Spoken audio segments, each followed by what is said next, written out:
Thursday night, East Lansing, Michigan. My name is Jim Comparoni, publisher, SpartanMag.com. Come on in, gather around. Great to have you on this unseasonably warm January night, January 12th, 2023. East Lansing, Michigan. If you don't know what all this nonsense is, SpartanMag.com is the Michigan State website over at On3. Moved over to On3, having a great time there. Appreciate everybody that's gone over there and supported us and followed us and migrated over there. If you haven't already, go over to SpartanMag.com, become a subscriber. $1 and you'll be a subscriber all the way till August 31st. And in the meantime, give us a thumbs up here, give us a like, become a subscriber here at the YouTube channel, SpartanMag.com. My name is Jim Comparoni, publisher of SpartanMag.com, been publisher of Spartan Magazine and the General News Organization since 1993.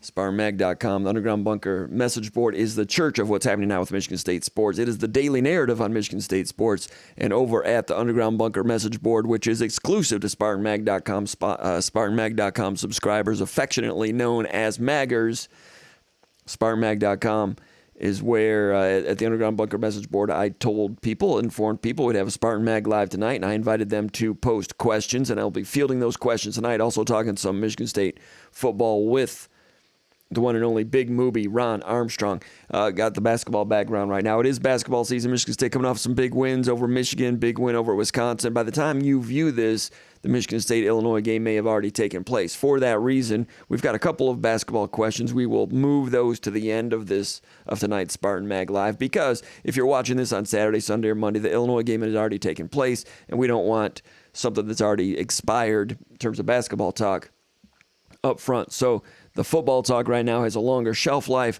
We'll be talking football first, and then we'll be getting over to some basketball subjects as we move along. Anyway, we've got this one does not have all the proper signage on it, but we'll just roll with it. It's supposed to have Spartan Mag Live up there in the corner. That bugs me that it's not there. You know what I'm saying? It was there during rehearsal.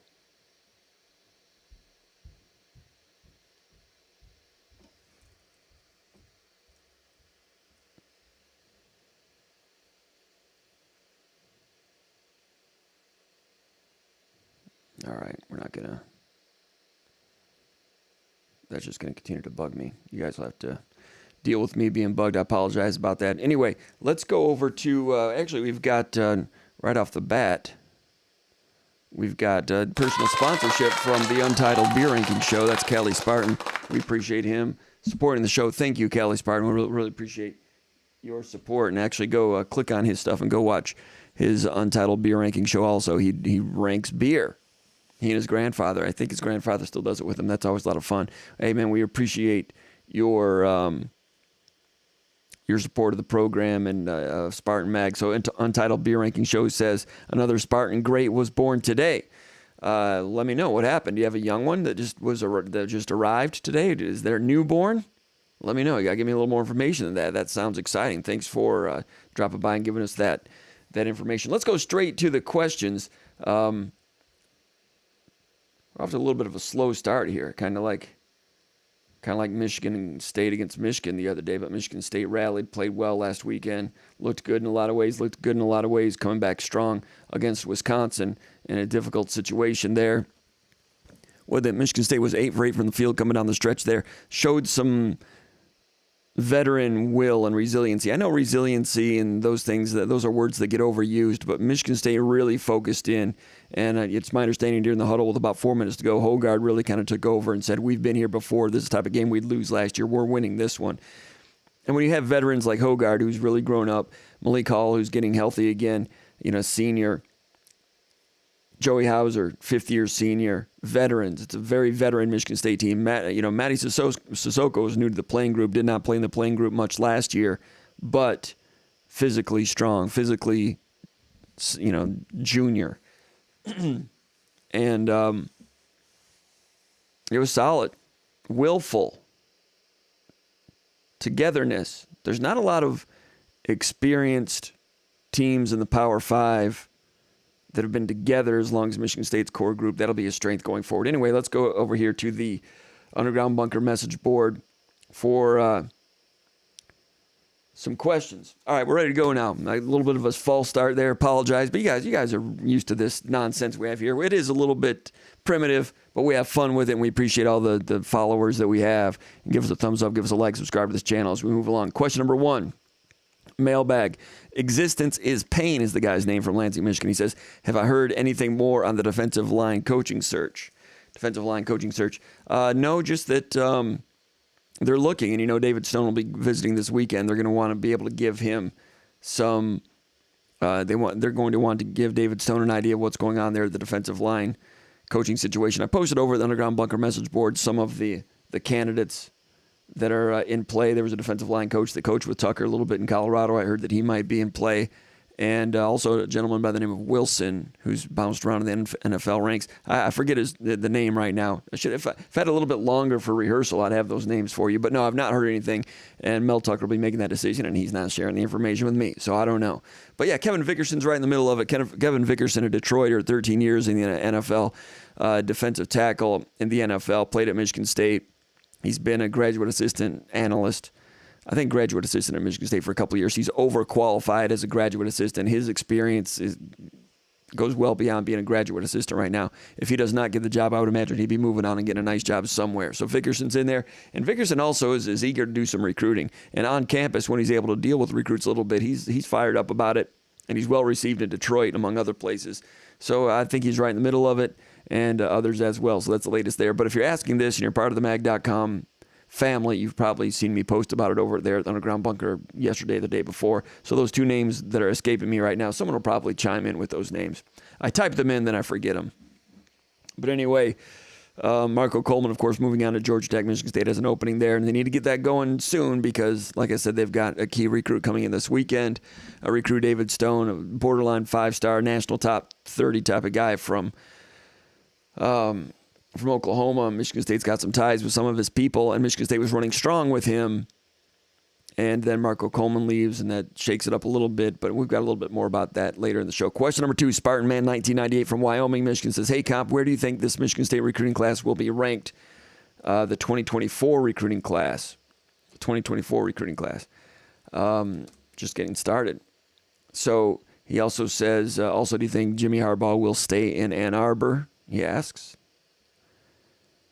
And he also asks, I think he's desperate to leave with the suspension incoming and lack of recruiting after players seeing Harbaugh trying to leave twice now. Well, if they leave twice, they recruited okay last year. They're not recruiting, at that Gary Moeller, Lloyd Carr level. They really were a heavyweight in recruiting back in the 1990s. Now that's kind of, it's all SEC country now. Notre Dame's recruiting well too now, though. Does that hurt Michigan recruiting? I don't follow it that closely enough to know. I think they're recruiting well, but not at that superpower level. Could they recruit at the superpower level without that? Maybe so. But they're playing at a superpower level. 2 straight Big Ten titles, 2 straight appearances in the Big Ten playoff, or the college football playoff. As far as Michigan State's recruiting for 2024, off to a good start with 2 4-star commitments. Jalen Thompson, the defensive back from Murfreesboro, Tennessee, got to hold on to these guys, of course, 6'2", 160. And also Nicholas Marsh, excellent wide receiver from River Rouge. He's been a key target for Michigan State since what? Was he in 9th grade when he caught those touchdown passes in the state championship game? Nicholas Marsh, effervescent personality at 6'3", 180, athletic, fast, got some physicality, bright, cheerful personality. He's going to help them recruit for the remainder of this class. So, right now you have 2 4-star recruits. So it's a fast start like last year. Last year, the class that just signed, the 2023s, Michigan State had a chance to make a run at a top 15 class. And I think that's what Tucker and his staff wanted to do. And we as observers were following it and thought that there was a chance they could do that. I don't think Michigan State's had a top 15 class since 1993. There might have been one that was borderline, the TJ Duckett class, which ended up having a lot of attrition. And then there was the Dream Team, although I never called it the Dream Team, with Messiah DeWeaver and Donnie Corley and those guys. That was top 20, borderline top 15. They also had a ton of attrition and problems. So, your better Michigan State teams over the years have really hit hard on some underrated 3-star recruits with a couple of 4-star guys sprinkled in. So they're off to a good start again. Last year, got off to a really good start, had a good summer, had more 4-stars visiting during the summer than ever before. And then Michigan State went out and had a sub-500 season, which knocked things off track a little bit. Michigan State was still able to finish strong, didn't lose many of those commitments, and ended up winning some battles down the stretch. You know, a top 25 class, top 20 class, depending on what you're looking at, which analyst you're viewing, but finished well. That's a good recruiting class by Michigan State standards. Tucker and his staff want to do better than merely finishing well by Michigan State standards. Tucker came to Michigan State to try to take strides toward getting into the playoff and competing once he gets there. He's ambitious. His assistant coaches are ambitious. It's a noble undertaking, difficult to do. Difficult to keep that up coming off a 5-7 season. That's just the way it is. Now they're recruiting, telling people, hey, we had a lot of injuries, which they did. You can come in and play right away, which is what you tell recruits when you go 5-7. Going 11-2 the year before that, they still have a lot of credibility for that excellent season they had, 11-2. The huge contract Mel Tucker received, that's not a weakness on the recruiting trail. They like to sell that to recruits. Recruits like to hear that in terms of stability and support. So they've got that going for them. And the facilities that are, they've broken ground over there. The facilities are going to be outstanding. Not all recruits make decisions based solely on facilities. But if you have everything else and the facilities are bad, you're not going to recruit at a top 15 level. Michigan State in the process of checking a lot of those boxes. So, but the box they don't have this summer when they recruit is another outstanding season. They went 5-7. That'll hurt a little bit. If they'd gone 11-2 again, I think potentially they could have enough momentum to make a run at a top 10 class. But you have to walk before you can run. They'd like to run right now. I'm thinking, and everybody works hard in recruiting, but Michigan State, they work really hard and they're well organized and they're shooting for the top. So I'll be interested to see if they bring in the same number of 4-star recruits this summer. We'll see how things get together. Heading into the spring. They'll have some recruits on campus this weekend. No home basketball game this weekend, though. It's usually better to have them in during a home basketball weekend. All right, so we've got question number 3 coming up.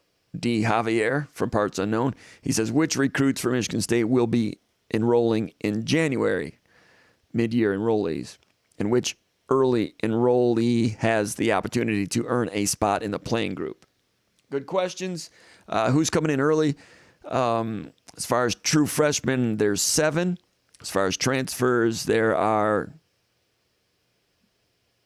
like 8 or 9 or 10, depending on if you're counting those with walk-on scholarships or not, which is still a little bit hazy and blurry as to which ones are on athletic scholarship and which. It doesn't matter, I guess. Money's money. Name, image, and likeness. You get some money moved around. You get the school paid for. Everybody's on training table, I think. So who's coming in? Cole Dellinger, the offensive lineman from Clarkston, 6'4", 290. He's in. Stanton Ramil, 6'7", 310, Alabaster, Alabama. He's in. These guys are in right now because school started this week.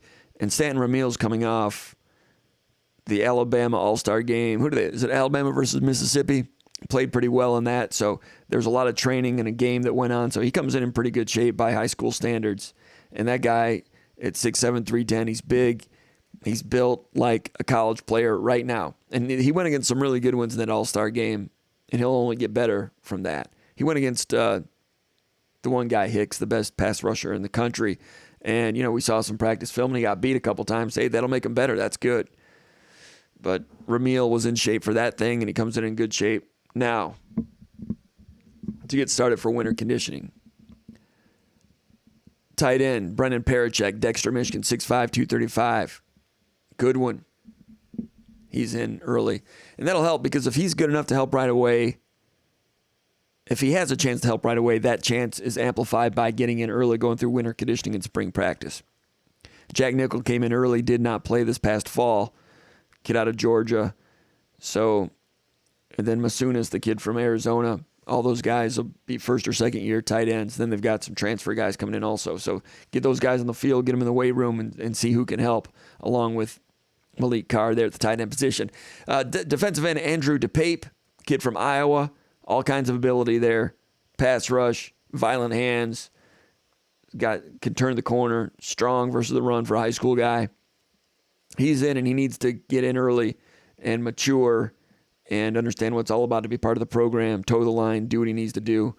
And it's good for him to get acclimated as soon as possible. By Job, defensive end from Norman, Oklahoma, 6'4", 231, one of the best pass rush prospects in the country. How soon can he help? We'll start finding out this spring. True freshman pass rushers, there's a lot to learn. But these are guys that are going to help for the future. Jordan Hall, 6'3", 235, linebacker, IMG. He was in a National All-Star game this weekend. I've got it on my DVR. I've not watched it yet. I'm intrigued to watch that. His junior film to me was kind of like Nate Ote's high school film, just kind of okay. I know he was ranked real high, but I was like, well, senior film, more quickness, more sudden. I thought he improved between his junior and senior year. Maybe IMG Academy can be credited for that. I'm not sure. I'll be intrigued to watch that All-Star game from 6 days ago.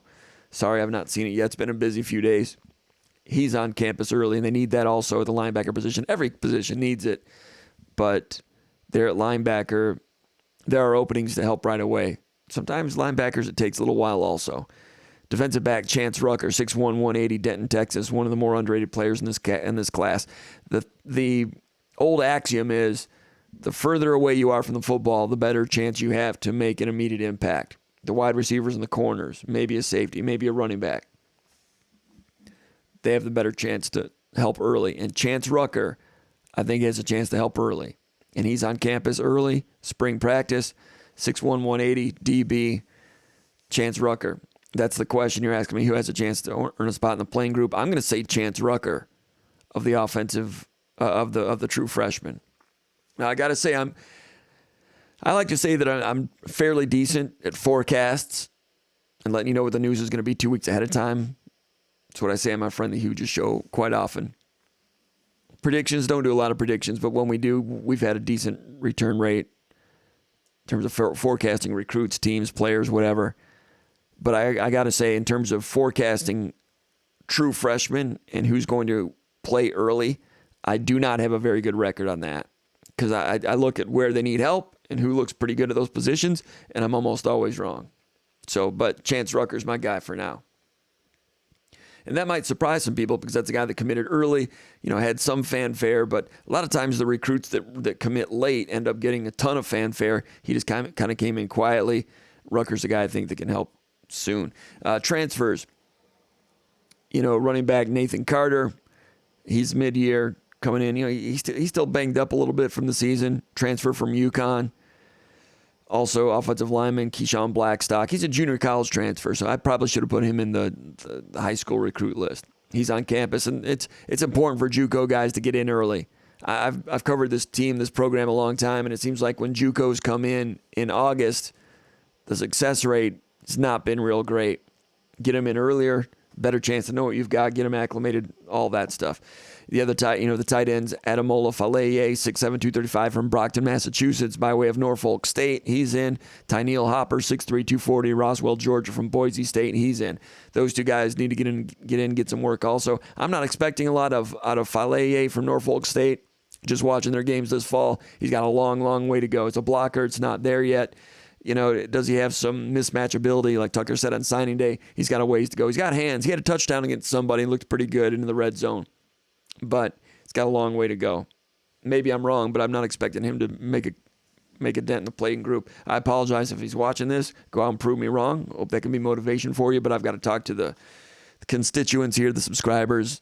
I'm not gonna bang pots and pans together and tell you that every single incoming player is great. That's just not realistic. If I did that all the time, I'd lose credibility in a hurry and I'd be gone. You guys would stop watching this garbage, right? Credibility is everything. Trying to be good at it. We'll see. So Jaron Mangum, 6'2", 235 pounds. Transferred in from South Florida. I don't know what he was listed as. Let me see here at South Florida.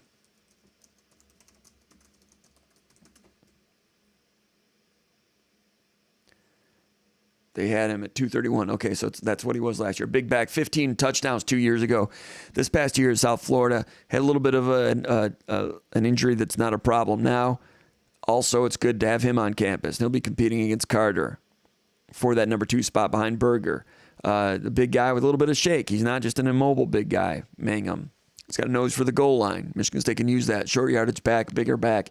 Having him on campus, getting acclimated, spring game, Jaron Mangum, along with his brother, Jared Mangum, the safety. They're both going to be wearing jersey number 1. That might be the first time in history the two brothers have worn the same number. It's probably happened before. If they both wore 0, that definitely would have been the first time in history. But all right, also Tunmise Adeleye, the defensive lineman from Texas A&M. He's on campus. Again, they need help there at defensive end. Get him on campus, acclimated, get him into the spring. They need something out of him. It's better that it's now instead of August. That's key.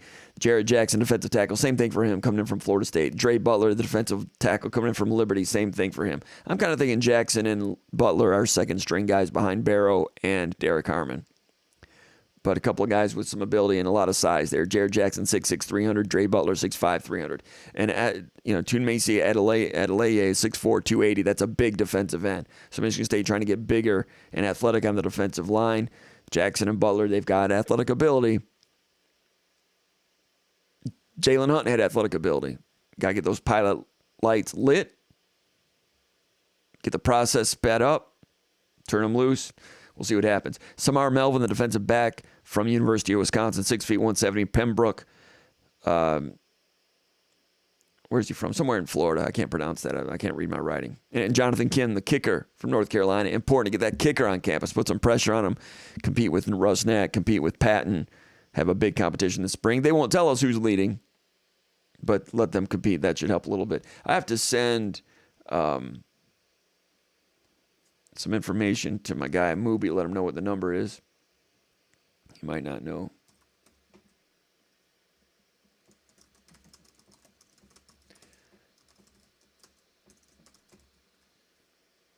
And you got to make sure everything's on. Yeah, I think it's on. All right, next question. Well, let's go over here to the comments area. We got, what do we have? We have Zach Comolden. He's saying, good evening, Jim. He's first win. Old Tuck, the bell cow. He's coming in second. It's good to see Old Tuck back near the start line again, because Old Tuck was getting a little slower on the draw here the last few months. I wasn't going to say anything, but Old Tuck's been a little bit tardy lately. All right, here we go. Call from Big Move. To accept, press 1. To send a voicemail. We're going to stay right here in East Lansing, bring in Big Movie. Ron Armstrong, our good friend, card-carrying Spartan dog, Michigan State football team, early 1990s, originally from Jackson, Michigan. It's good to have you on the show, Ron. You doing all right? Happy New Year. Hey, Happy New Year, Cop. What's going on, man? Glad to be back on. Hey, it's always football season. You know that. And I know you've got your ear to the ground over there on everything going on with Michigan State. And we've been taking some questions here about some of the things that happened. But earlier in the week, some portal movement. Jeff Pietrowski moves on, commits to Wisconsin. Chase Carter commits to Incarnate Word. Tate Halleck, safety, commits to Western Michigan. Interesting grab bag there of the portal. And being a college football observer, a college football fan, or a Spartan dog like yourself, January, December, portal season. It used to be back in the old days, back when you were a recruit, early February was signing day and January was big recruiting time. There's still a little bit of that going on, but it's portal season. Most of the portal stuff is shaken down and solidified itself and settled, but gosh, it's different. It's different for college football fans. There on the Underground Bunker message board, Michigan State fans, and I'm sure college football fans all over the country, are grumbling about it a little bit, but they cannot deny that it's caught their attention. Portal transfer season, portal season, Michigan State involved, coming players, going players. It's different. It's a different read on things. Did you catch your breath? Are you liking this? What are your thoughts on the portal season? I'm a fan of it. I think, I'm pretty much on record to say I support player movement, player freedoms. So I'm a fan of it. I think far too long guys were, 4 or 5 years in the program buried on the depth chart. If you have an opportunity, man, to go play somewhere else your last couple of years, by all means, knock yourself out. I think it's great for the student athlete. Now, if you're getting into folks who, guys who, transfer 3 or 4 times in their career, I think, those are one-offs. I don't think there's a lot of that.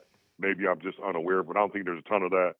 But I don't think we need to start making rules to prevent guys from transferring 3 or 4 times when there might be a handful of dudes that actually did that.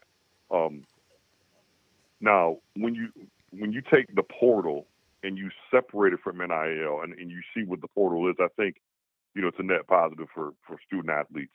What tends to happen is folks tend to bootstrap the portal to NIL and make this seem like there's these, free agency and,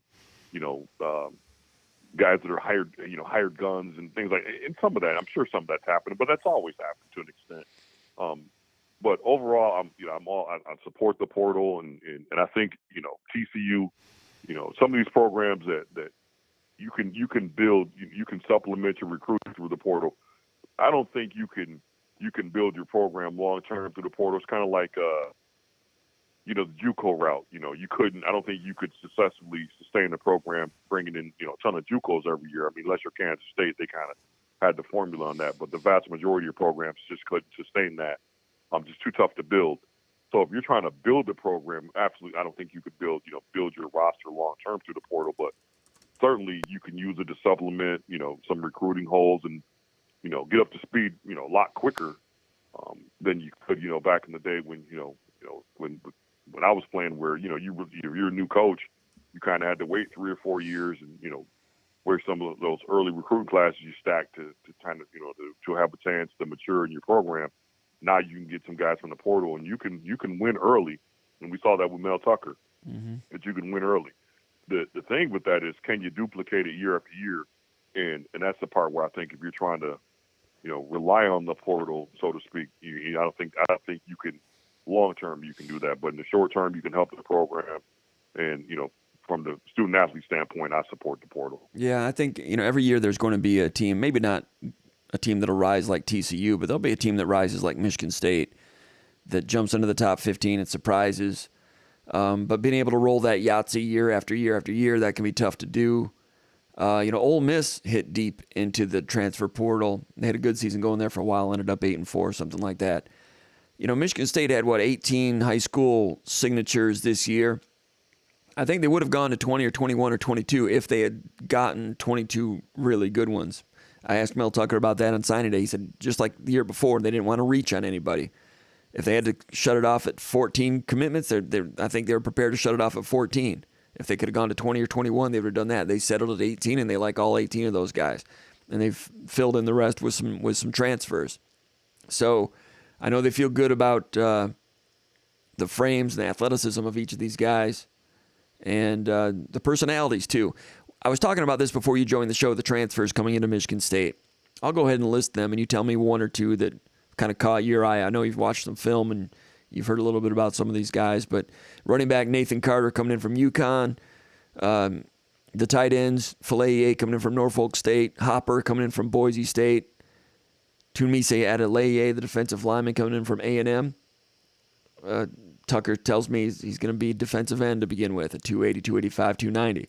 The two defensive tackles, Jarrett Jackson from Florida State, Dre Butler from Liberty. And then you've got, like defensive back Samar Melvin from Wisconsin. You got the kicker, Jonathan Kim, coming in from North Carolina. Then you have Jaron Mangum coming in, the running back from South Florida. Tucker couldn't talk about him on signing day. That one was delayed for a day or so. Some of these guys might be full athletic scholarships. Some might be, preferred walk-on with other types of compensation and so forth. But of that list of incoming transfers, one or two of those guys catch your ear, Ron? Right off the bat, I'm going to start with the linemen. Just not individually, but as a group, because I think that room got better. Just now amount of bodies you have to work with. With the guys coming back, we get some of those guys back healthy, plus the addition of some veteran, big bodied guys. Tuck talked about wanting to get bigger at the defensive end position. Mm-hmm. So right off the bat, that's a group I definitely like to see in the spring. Just kind of see where we're at with that group. And Mangum, quite honestly, having a big back that can get tough yards, and close out ball games, and not have to the play block perfectly for him to move the chains and get positive yards. I mean, if you can, we talked about this, and a couple of years back, I used to tell you that Michigan would win second down quite a bit. And if you have a running back that you can give the ball to, and it doesn't have to be blocked perfectly, and he can hit it up in there and get you 3-4 tough yards a carry, that's a positive for us. So I'm excited to see what he brings. We talked about it, legitimately 230, 235. That's a big back. we've had success with 1-2 punch with a big back and guys a little bit smaller that might have been a little bit quicker. So we've had success at Michigan State with that formula. So if Mangum could come in and bring that toughness and that that ability to get tough yards, that definitely helps the offense. And if you kind of think about that, it kind of fits with bringing in more tight ends and being a little bit more physical and being able to sustain drives. So we might be witnessing or just kind of seeing the early stages of a change in offensive philosophy. Maybe I don't have any inside information on that, but just with the amount of tight ends and wanting to get more physical up front, I think you might be seeing a little bit of change in trying to just be able to sustain drives and be more physical up front. And so I think, like I said, big running back, definitely the D-line group. Now, you talked about Samir Melvin. I just don't think we have enough DBs yet. I still like to see us add a couple more corners, but right off the bat, man, just those defensive linemen and add a big running back. I'm anxious to see how that turns out for us, especially going into spring ball. Yeah, and Mangum is a guy that played with Tucker and his staff at Colorado for a year. Then they came to Michigan State, and he went to South Florida after another year at Colorado. So they know all about him. He knows about them. So it's interesting that he was interested in coming in and playing for Tucker and his staff again. I heard that Tucker and his staff, when they looked at his video, they feel like he has grown up and matured. Not that he wasn't mature as a young player, but for a big guy, he's got some shake to him. 2 years ago, 15 touchdowns at South Florida. That's no joke. And he's never really played behind an excellent offensive line. The first year at Colorado, they were just getting acclimated. They didn't have a lot of parts there. They were kind of okay. This year's offensive line, it'll be more, there'll be some veterans on that offensive line. So Mangum is fired up to be playing with his brother. And that's an interesting dynamic all the way around. And the kicker situation, Ron, bringing in Jonathan Kim, who's got a lot of talent from North Carolina, let him compete with Rusnak, compete with Ben Patton, and try to get something going better there. If you're a Michigan State fan, all goodwill toward Ben Patton, came in, competed, actually beat out Jack Stone, who's transferred to Baylor in the meantime. They're glad that Patton is in the talent pool. But if you're Michigan State, you want this kid to come in from North Carolina and just take the job over, I would imagine. And we're really not going to hear. We might hear some, if that happens, that might get out a little bit. We might hear some leaky information there. But if nothing else, the green-white game, the place-kicking competition, people are going to be watching that closely. For sure. And listen, if we can just get to where, we're getting touchbacks on a higher percentage and we can feel confident from 40 yards in that our kicker could make the kick. That changes from an offensive play caller standpoint. It changes, how aggressive you have to be to feel like you can end the drive with points. So absolutely that kicking competition is going to be important. And hopefully, one of those guys just grabs the opportunity and runs with it. All right, with Piotrowski moving on, I got a question here. Terrence from Rochester, New York. He says, Happy New Year to you and your loved ones. That means you too, Ron. He says, I'm curious what your predictions are on the defensive line. And maybe this wasn't the exact question, but someone was asking about the attrition on the defensive line and how that's all going to shake out. Everybody covered it, but I had a lengthy analysis story at SpartanMag.com a couple days ago about Jeff Piotrowski moving on to Wisconsin. Piotrowski's a guy that I thought, he started 3 games in 2021, started 3 games this year. Had 5 or 6 sacks in 2021 as a young player. Good, solid program guy. Not like a superstar, but I think a good guy to have in the program. Mike Tressel recruited him out of high school. Mike Tressel becomes coordinator at Wisconsin. Obviously, there's some communication there. He goes into the portal. A couple days later, commits to Wisconsin. Went into the portal on Friday, committed to Wisconsin on Monday. So Michigan State loses a proven player, a proven commodity, not a standout, but a good, solid, functional guy who we assume has his best football ahead of him. And, there have been many players that have, if you get on the field early, that's a great sign. And he got on the field as a true freshman in 2020. Ended up starting a little bit in 2021. Started ahead of Chris Bogle in 2022, became injured, missed the rest of the season, and redshirted. That's an important note here because the 2020 season he played a lot as a true freshman, didn't start, but that season doesn't count. That's the COVID season. 2021 got in there, started a little bit, was a support player. In the Peach Bowl, for example, he played 11 snaps. Not like a dominant player, but he's a redshirt freshman that year, I guess. 2021. And then this year plays three games, 4 games, whatever it was. That ends up being a redshirt season because he was injured. So really, he's only in 3 seasons, he's played all 3 years, and only 1 counts as a year of eligibility lost. By my count, he's a redshirt sophomore. He's got 3 years of eligibility left. He's played 3. In the old days, he would have been 1 game away from being a senior this year, but he's a sophomore, so Wisconsin gets him to do that. If you're a Michigan State fan, you would have liked to have had him around and just be a stalwart, to be a leader, to help bring young kids along. Even if he ends up not being a starter, ideally, that would have helped the program. He leaves at a time when Marco Coleman had moved on, so technically right now Michigan State does not have a defensive line coach. That could be fixed in the next 5 or 6 days. So the timing's set up just right for Wisconsin to get him. Tressel gets another job at Wisconsin. All that set up. And Michigan State, this player was dislodged from Michigan State, moves on to Wisconsin.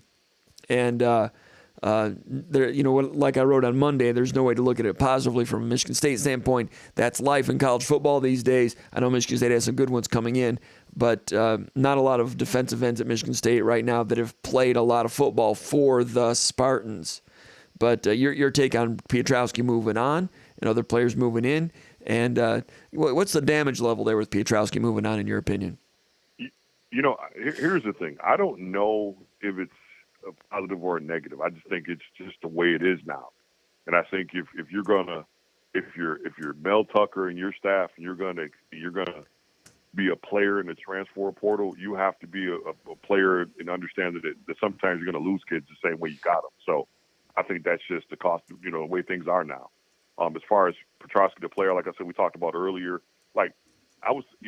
folks this was a really polarizing conversation on the board. And full disclosure, you and I talked about this kid before when BT came in, and I told you I thought he'd lead the team in sacks because he was a kid I thought would benefit the most from some of the stuff BT was teaching as far as keeping linemen off you. Because he has a great get-off. He's one of the quicker guys off the ball, but being undersized, if any larger tackles got their hands on him, he's pretty much washed up field.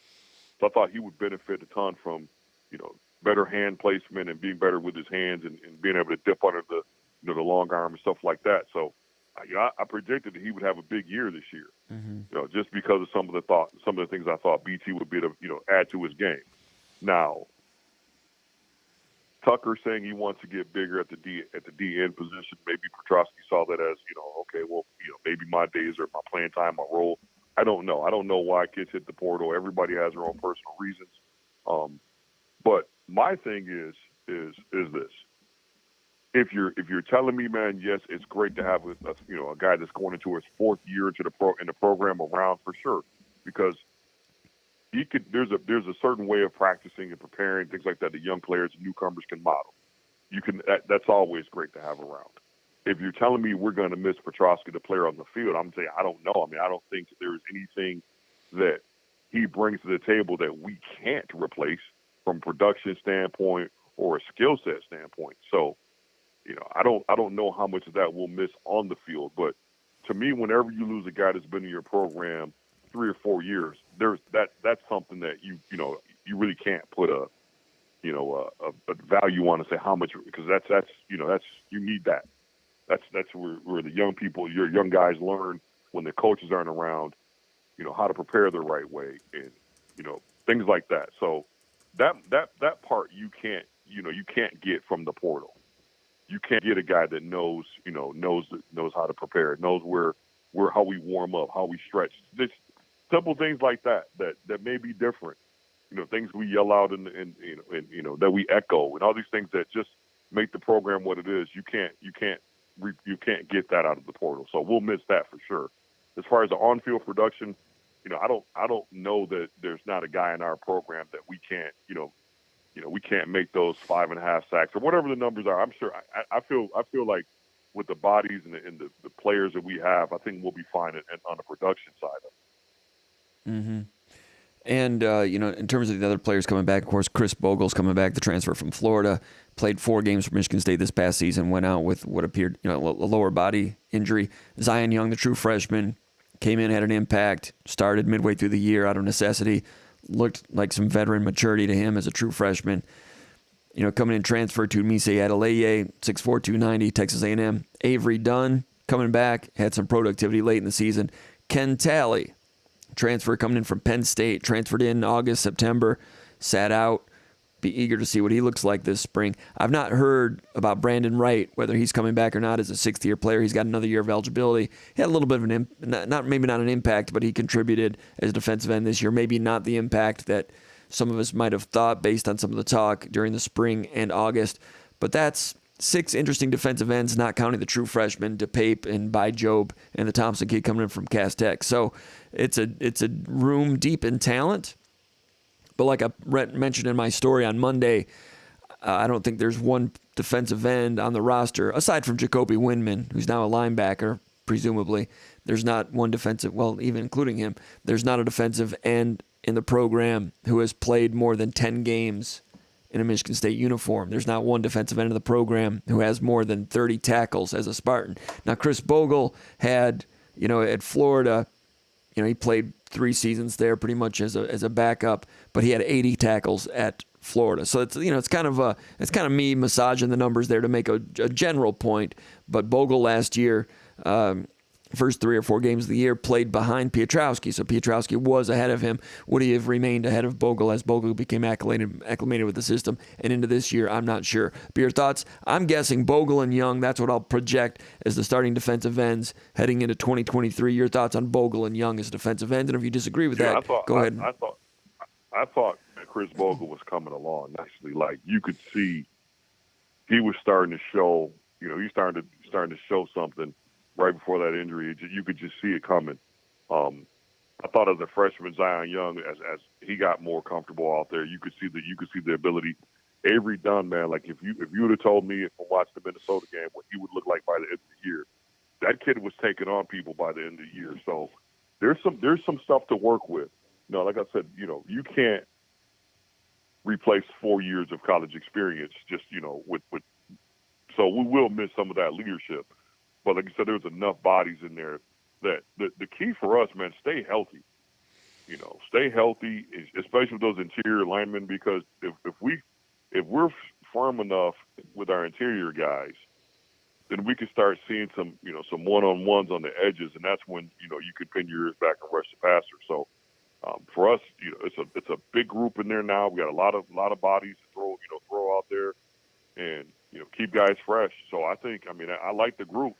Now, they got to go out and do it on the field. Like I said, there's not a ton of snaps, amongst that group. But, if you look at the body types and a small sample size, I think we have some players that, we could be excited about, going in the spring ball and in the fall camp.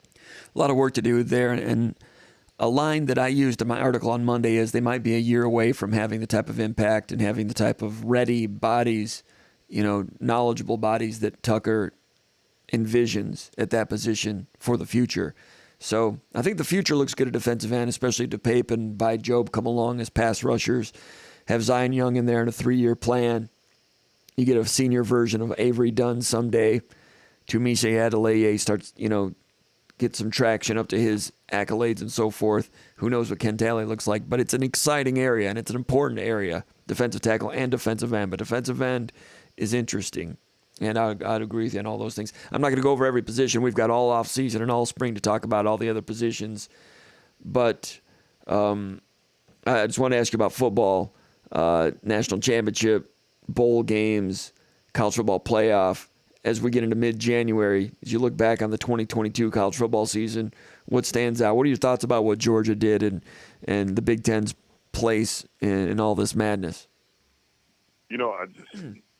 Georgia's an interesting case, man. Like, out of all the recent, dynasties, if you will, Georgia's one that I think, as long as Kirby Smart's there, there's some staying power there, just because the state of Georgia produces so many really good football players. So that's, for the foreseeable future, they're going to be, right there with anybody.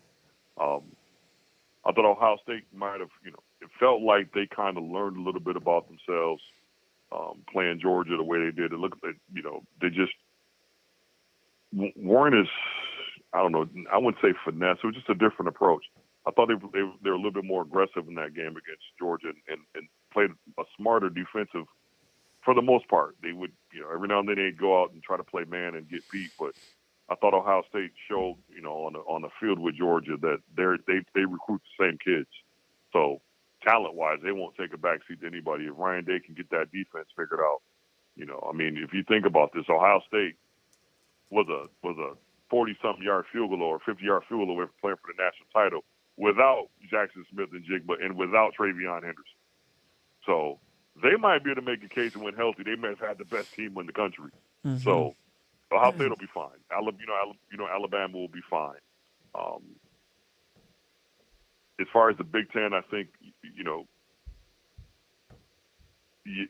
to me, until our quarterback play across the board is, how many pro quarterbacks are in our league?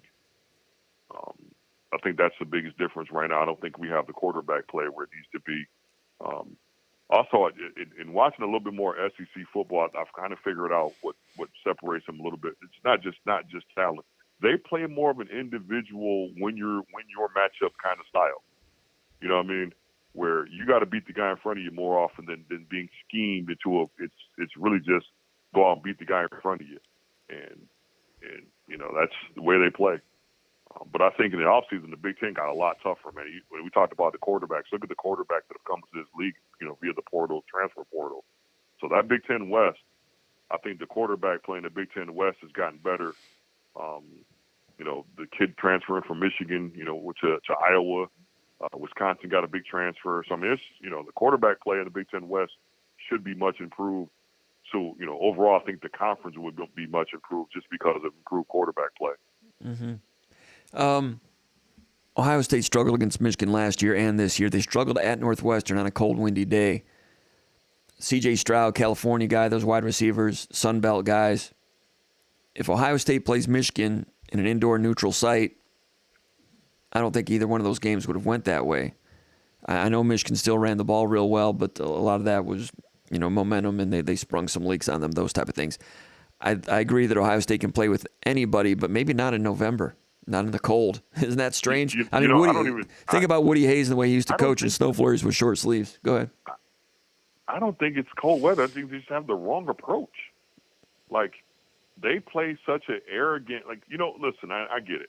When you have, 4 or 5 first-round wideouts, you have a first-round quarterback, it's really easy to get caught up in this trap that we can score anytime we want. Mm-hmm. We can run our plays. We don't have to adjust to what people are doing. It's easy to get caught up in that because most, 10 out of 12 weekends, you're probably right that you can get away with that you can play that way, that you don't have to worry about what coverages you're getting. You just call your stuff. Most of the time, you're right. You're absolutely right, Ryan Day. You can do that. The issue is, what do you do on those 2 weekends where that's not working? And you and I talked about it that a couple of years ago, and they were in that championship game against Alabama. They refused to change coverages. They just got torched over and over and over. Didn't have a plan B. Last year against Michigan, it just seems like if their plan A isn't working, they don't have an adjustment. And I think you got to get back to being a physical run game first. Folks forget with Urban Meyer, that was a power offense out of spread formations, but they were a physical downhill run team first. And it showed the type of defense they played. They were a much tougher team up front, and they got after people. So to me, it's more their approach than anything. Like, it is a, pass first, pass second, pass third, and I think they need to get back to, being a little bit more physical up front and getting after people in that way. And still taking their shots downfield and still using those incredible receivers and quarterbacks and skill guys. But you got to be able to, put 2 chin straps on and, move people out of the way. And I think they've gotten away from that. And don't look behind your shoulder, but Penn State might be gaining. Yeah, listen, quietly, man, that was a pretty good football team. Who feels better about their who feels better about their college football season right now, Penn State or TCU? I think TCU feels better about it just because nobody expected. Listen, You're TCU, you get killed by Georgia. Yeah, you got killed, but you were in the national championship game. That's great. So I think TCU feels better about their season Now, who I think feels better about next season? I think Penn State's feeling pretty confident with those young running backs coming back, and it looks like they finally figured out that they got a block up front. Because their offensive line was terrible a couple years ago, and they've gotten better. So. And I was impressed as bad as their defense looked. The run defense looked against Michigan, and that was gap integrity and gap assignments. And I thought that's a problem all year. It was not a problem all year. They got that part of it solved. I give them credit for that. They end up with two. I'm sorry, they put the young kid in there, the bigger D tackle. They went out there against Michigan. They had 275 and I think 280 at D tackles. And then later in the season, they went with the young kid. I think he's 310, and that just changed that front. Just overnight, putting a bigger body in there, a little bit more firm up front, and the linebackers weren't getting the guards in their laps. So I think making that change, getting that young kid in there. I can't think of the kid's name. Well, they had Mustapher was a guy that was in there, and he battled some injuries. But they brought a younger guy in there to play at one tech. There was a bigger kid. I think he's number 79. I'm not mistaken, but they went with the bigger kid, and he just was could anchor in and take on the double team a little bit better than the guy they had in there before. Penn State goes out, they win the Rose Bowl against a good Utah team. They finish the season with 2 losses, right? TCU finishes the season with 2 losses and just a bruised ego type of defeat to the best team in the country. But Penn State's feeling good about it, and Penn State's got Michigan coming to Happy Valley next year. Michigan State, by the way, I was talking about this with Stout today, and I had Noah Sprunger. Shout out to Noah Sprunger, our intern extraordinaire, and also Jake Laskow doing a great job as an intern, and Paul Konerdijk, associate editor, always doing a great job, and Jason Killip really doing a great job as our recruiting anchor. All you guys, thanks for your help. And others, Ricardo Cooney coming back, and Matt Dorsey. Appreciate the whole gang over there at Spartan Mag. But I had them look it up, and I was pretty sure this was the case, and as near as I can tell, Michigan State's the only team in the country that played 4 teams that finished in the top 10. And not just the top 10, the top 8. Michigan, Ohio State, Penn State, Washington. 4. The only team in the country that played, no one else played 4 in the top 10. Michigan State played 4 of the top 8. You lose those 4 games, you're trying to spring an upset against top 8 teams in the country. It wasn't an upset at the time. It wasn't a major upset if you'd have beaten Washington at the time, but in retrospect, it would have been. You lose those 4 games. Then you have a bunch of injuries that cost you against a Minnesota team that was peaking early and a Maryland team that was one of the best Maryland teams we've seen in several years at Maryland. You're decimated by injury. There's 6 losses right there. You can't afford another stumble. And they stumbled against Indiana, and they end up with 7 losses.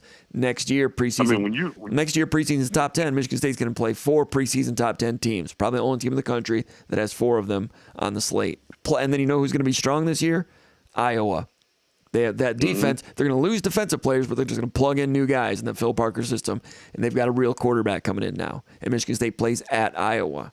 Those 5 games right there, you're underdog in all 5.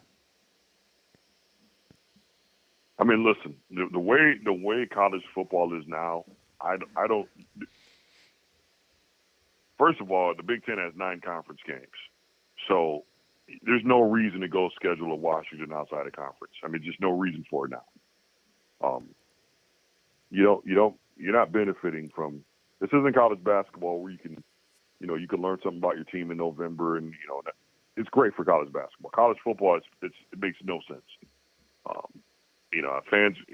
Fans are like, oh, you want a great home schedule. Yeah, you know what you want more than a great home schedule? You want a warm bowl destination. And scheduling, you're playing in the Big Ten East. You're getting crossover games at Iowa.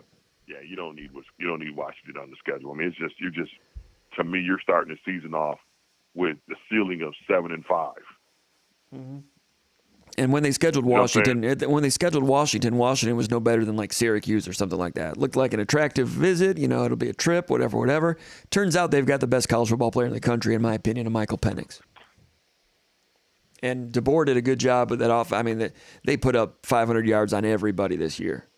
And Washington, hey, my friend Tim Stout always talks about that. All these cupcakes, we want to see real games. Okay, Washington's coming to town. Don't criticize Michigan State if they lose, because right. you scheduled them, you get them. It'll be exciting. It'll be interesting. It's better than playing I don't know, Rice or something. Nothing against Rice. No, man, I'm putting Colorado State, UTEP and, you know, New Mexico State on the schedule. That's what Michigan did. You know, I mean, I'm putting, because first of all, you get to play your. I mean, man, those things are you're getting wins. Your backups are playing. You guys aren't getting beat up. So I mean, you're going into your schedule. You're going to your conference schedule. You know, injury free. Your backups have played a ton of snaps, and you're 3-0. So I mean, I'm not. And you have a chance to have you have a chance to have a quarterback competition too, right? For sure. I mean, you got a chance to sort some stuff out. Worked out well for them. Listen, I'm not. Wisconsin did it for 20 years and built their program. Yes. There's no reason. Look, there's no win in it. Like, I'm not scheduling. Look, it's great when you win it, but man, when you have that schedule that you're already talking about, we're in the Big Ten East, we're playing these teams. I don't understand what you get by adding a Washington to the schedule. Like, you just, it's to me it's pointless. But we have them on the schedule, so you got to play what's on the schedule. But moving forward, I wouldn't do it. It doesn't make the job any easier, and it's tough enough already. It's tough to climb. Absolutely. You can have a good team and go 8-4. It's a tough climb. You're right. Wisconsin did it that way. Kansas State did it that way.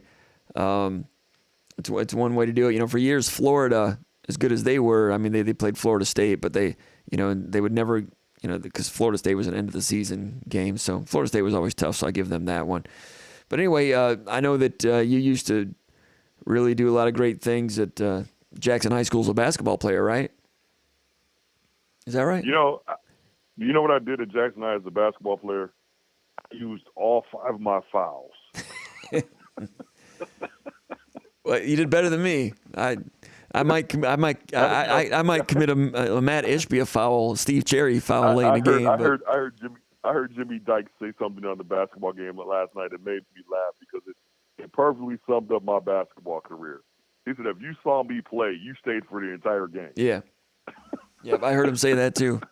That means as my career too. But you played better level basketball than I did. But anyway, I know you watch Michigan State basketball. By the time people watch this, the Illinois game will have already happened. But everybody's encouraged about what they're seeing with Michigan State basketball. And I was at practice last night, and they continue to come along. Malik Hall continuing to come along. Jaden Akins continuing to come along. And as those guys get healthy, you're seeing A.J. Hogard, show some veteran leadership and some veteran physical maturity by Hall and Hogard and Hauser, Sissoko, playing, coming along physically. Your thoughts about Michigan State basketball right now as we get into mid-January? It's kind of fun to watch these guys, don't you think, if you're a Michigan State fan? I think for the first time in some years, it feels like this Coach Izzo knows what buttons to push. And the kids kind of know their roles and are getting more comfortable in where they're supposed to be. When you see guys coming off the floor and they're coaching the huddle, or they're not necessarily getting in the guy's face, but just, hey, this is where you're supposed to be, and not in a negative way where you're beating the guy down, but just reinforcing the scouting report. Mm-hmm. You're starting to see some of that stuff. You're starting to see guys hit big shots and do little things that winning plays. They're coming along, man. But you know what? When we're fully healthy, this was a good team. This team looked good in November. Mm-hmm. And it's like I said, basketball. You want to, hey man, it's November basketball. We don't want to, overreact. But this team was playing some pretty good ball before all the injuries took over. So it doesn't surprise me that when healthy, it's a good group. Just because they played a ton of basketball together and. There's a Hall of Fame coach on the bench. So I mean, when he has the pieces, he knows a thing or two about coaching basketball. So I like the group. Mm-hmm. I like the way we play. I think the fact that we guard people, that travels. You're not always going to shoot the lights out, but we guard people. We can keep Maddie out of foul trouble. That helps us. I'll tell you what though, getting positive minutes on the road from Coop and mm-hmm. positive contributions from Kohler and the other freshman Holloman. Mm-hmm. Those are the things that you can end up making a long-term run if you get those guys. So you expect the Halls and the Hausers and Hogards. You expect that from them. But if you can steal a few minutes, a play here, a rebound there, a block shot from your bench guys, that's when you end up with a special season. and there's no like heavyweight team out there these days. I mean, Michigan State. Alabama's looking good. They've played Alabama. Tennessee's looking good. They've played Tennessee. There's some good talent out there, but Michigan State with Izzo and some veteran know-how and veteran bodies on this team, it's very intriguing. And the transition game is starting to get out and run a little bit. It damaged Michigan on some of the long runs in that game. And Michigan was shooting and getting all 5 back on defense. Nebraska was shooting and getting all 5 back on defense. Wisconsin was getting all 5 back on defense. People don't need to understand how difficult it is to run against those teams because they are afraid of Michigan State's transition game. And it is getting better. And off rebounds, that can come to fruition a little bit more, but that helps you start winning the rebounding battle because teams are not going to the offensive glass on you. And all these things, they've become a pretty good team, and now Izzo's going to push the envelope more and tighten more screws to get even better, and there's more screws to be tightened. I was at practice yesterday. Mm-hmm. He was on Trey Holloman about something. He did something right, but then he didn't communicate. It's that next level of getting better and better. Jackson Kohler's got some skill, and for the first time ever, Carson Cooper overtook him for that particular opponent, can move his feet, and on defense, they needed some defensive solvency there. So Cooper gets those playing times, and it gets the playing time in that minute. That's tightening of screws, getting more and more out of Kohler. I talked to Kohler about it after practice yesterday, and he talked about. I asked him about the urgency at this level, and having getting into the scouting report, and they only want A students when it comes to knowing the scouting report from 1 to 11, and if you don't have it, somebody's going to go in there and take your minutes. Those things help a team get better and better and better, and we're seeing that. It's going to be interesting to see what happens at Illinois. It's going to be a difficult place to play. The game will be over by the time people see this. But in general, and then you've got the big game on Monday afternoon, Martin Luther King Day, Purdue. That's going to be an interesting one. Purdue is an excellent team. But Michigan State's got a team, and in these next few days, they could get right square in the middle of that Big Ten championship hunt with still several weeks to go to get better and better, which is within their capacity to do. For sure. I think Illinois is going to be an interesting test for us because you don't know which Illinois team is going to show up. Right. They've got some really impressive wins this year. Then they got some duds. So you just don't know, which team is going to show up. But I think you got to prepare for the good version, and just know that they have some players that, if they're if they're all playing, together, it could be a tough team. Like I said, it's a tough place to play.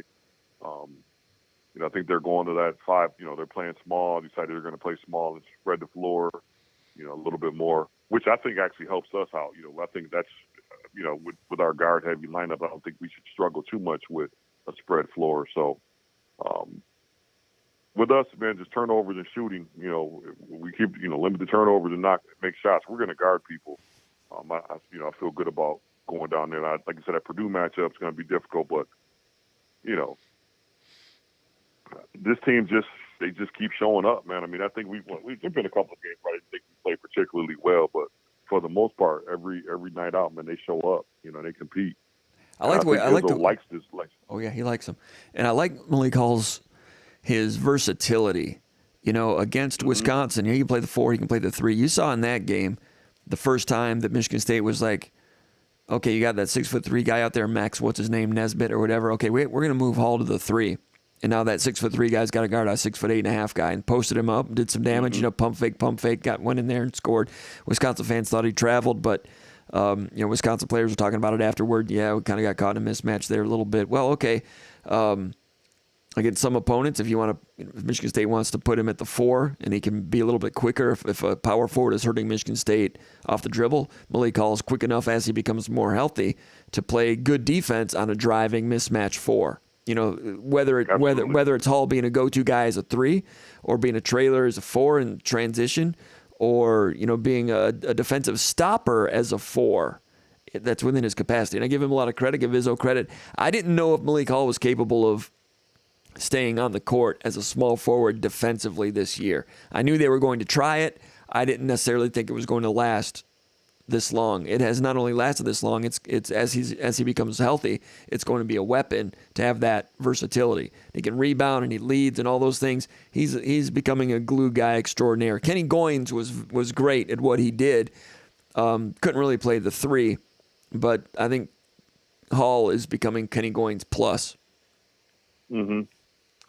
And I tell you what, the more Joey Hauser hits outside shots, Wow. the easier it is to post Hall. You got to have to pick your poison there. So If they're playing together, and that's another card. That's another card Michigan State can use if they're playing those two guys together, or if you have them posted as a 3, have them out there together as a 3 and a 4. Right. Go ahead. Exactly. So when Hauser's hitting those outside shots, that's that down screen, and he's a replace guy. I mean, now you got to pick your poison. Now you can't double, you can't dig on Hall. So I mean, it's And then you've got a point guard, A.J. Hogard, posting up, which we've never seen Izzo point guards do before, or guards in general. And they've been getting 2 or 3 buckets a game doing that. That's something an opponent has to get ready for. Absolutely. And there's a lot of versatility. And look, the guy last night talked about how much Tyson Walker is playing off the ball, which is another weapon. You can move him back on the ball, but he's off the ball. He's a great scorer. So this team can do a lot of things offensively, a lot of different, combinations that allow us to play against, different looks. If you want to zone us, there's things we can do with, personnel. So, and I actually think you're going to see a time where we actually go big and have Maddie and Cooper in the lineup at the same time. Mm-hmm. You lose some shooting there, and you can't space the floor as well. Maybe next year. In short spurts. Mm-hmm. It wouldn't surprise me if just you saw us go big at some point.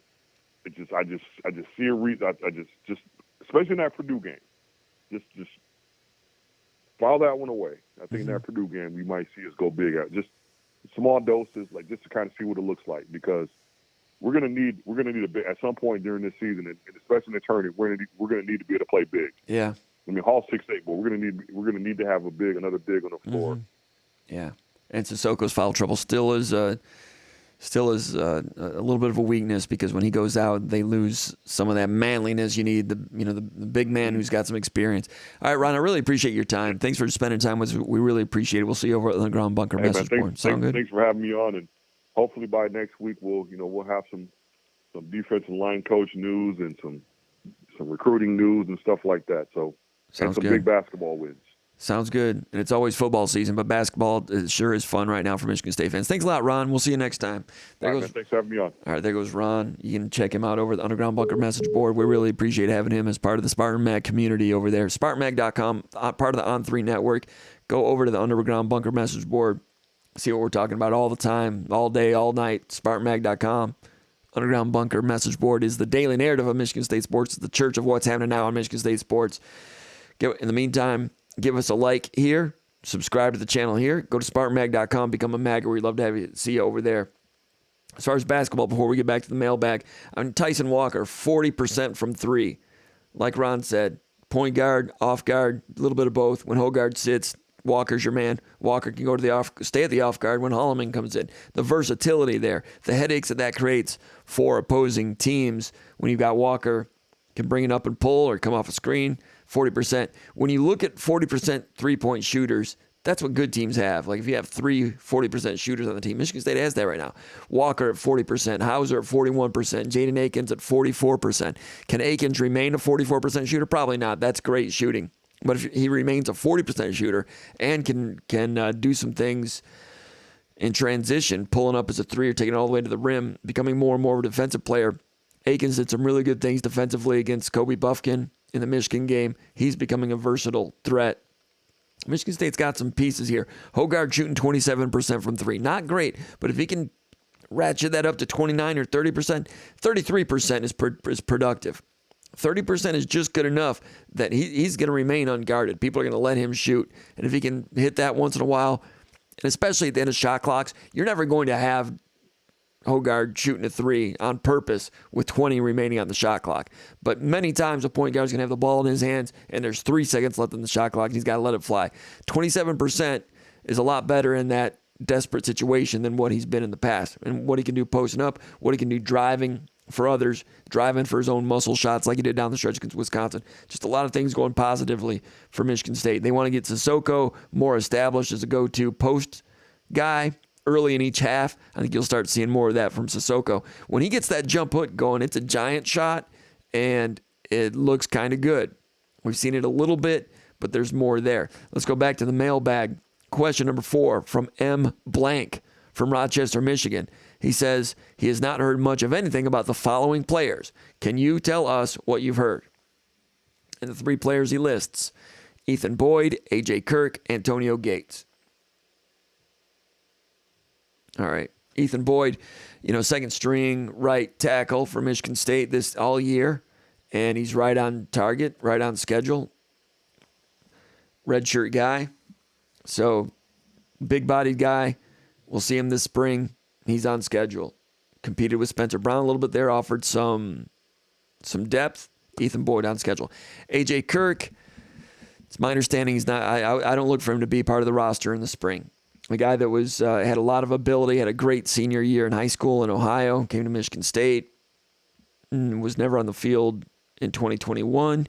Saw him during spring practice, saw him in the green-white game, and looks good. Getting off the bus.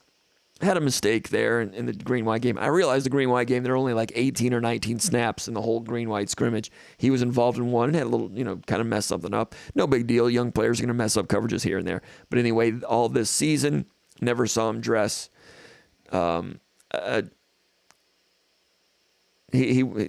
my understanding he won't be on the roster this spring. And if you repeat that, you heard it here first, I think. Antonio Gates Jr., all kinds of talent coming out for the Detroit area, wide receiver. I liked him a lot. I thought he was a 3-star plus in terms of ability. Has the bloodlines, all those things. I thought there was a chance going to college and getting in a regimented system, a demanding system would bring out the best in him, which, quite frankly, that happens a lot in my observation, is like when you have players that are the offspring of great athletes, sometimes they're just kind of okay. Then they get in a regimented system, and they become Glenn Robinson Jr., Tim Hardaway Jr. Those guys were not highly ranked recruits. They became that. I thought Antonio Gates Jr. had a chance to do that. He still does. He made the travel team and traveled to Penn State, but how driven is he? How much does he need to be a football player? I'm not sure. He has the ability. Does he have the rest of it? I'm not sure. We'll learn more about him this spring. Still something that remains to be seen there. True freshman year. Good sign for him from the outside looking in that he was on the travel team to Penn State. I'm hoping to have a chance to talk to some more assistant coaches as we move into the offseason and into spring to find a little bit more about second and third and fourth stringers. Back in the old days of Spartan Magazine, we would have access to assistant coaches and be able to ask them about depth players. We do get chances to talk to assistant coaches for about 10 minutes during the season, but not like in the old days when we could call an assistant coach, they're coming off the field, could request someone and talk to somebody, maybe get some one-on-one time. And at Spartan Magazine, we were the only ones in the press corps that was really asking about players like A.J. Kirk and Antonio Gates Jr. The last 2 or 3 years, really since COVID, there's been more gray areas there. Sometimes when I get a chance to talk to assistant coaches, I do appreciate their time when I can ask them about everybody in the depth chart because fans like M. Blank there in Rochester, Michigan are curious about second and third string because that's what's different about college football compared to the NFL. NFL, if you're second or third string, you're an emergency guy. You don't have much of a future, chances are. In college football, if you're third string, theoretically you could become a starter in 2 or 3 years, and it's an important part of the program. And there's interest there, and I appreciate your interest, and I'll try to get more and more there. That if you followed Spartan Magazine over the years, you know that that's what we do. Question 5 from Time Traveler from Parts Unknown. That name by itself makes me a little bit nervous. Anyway, Time Traveler says, does Michigan State have at least a 50% chance of getting Stone? David Stone is the defensive tackle, top 20 player in the country, 6'4", 270, IMG Academy, originally from Oklahoma City. It's Michigan State, Oklahoma Sooners, probably the two leaders there. Stone has mentioned and, given indications that he was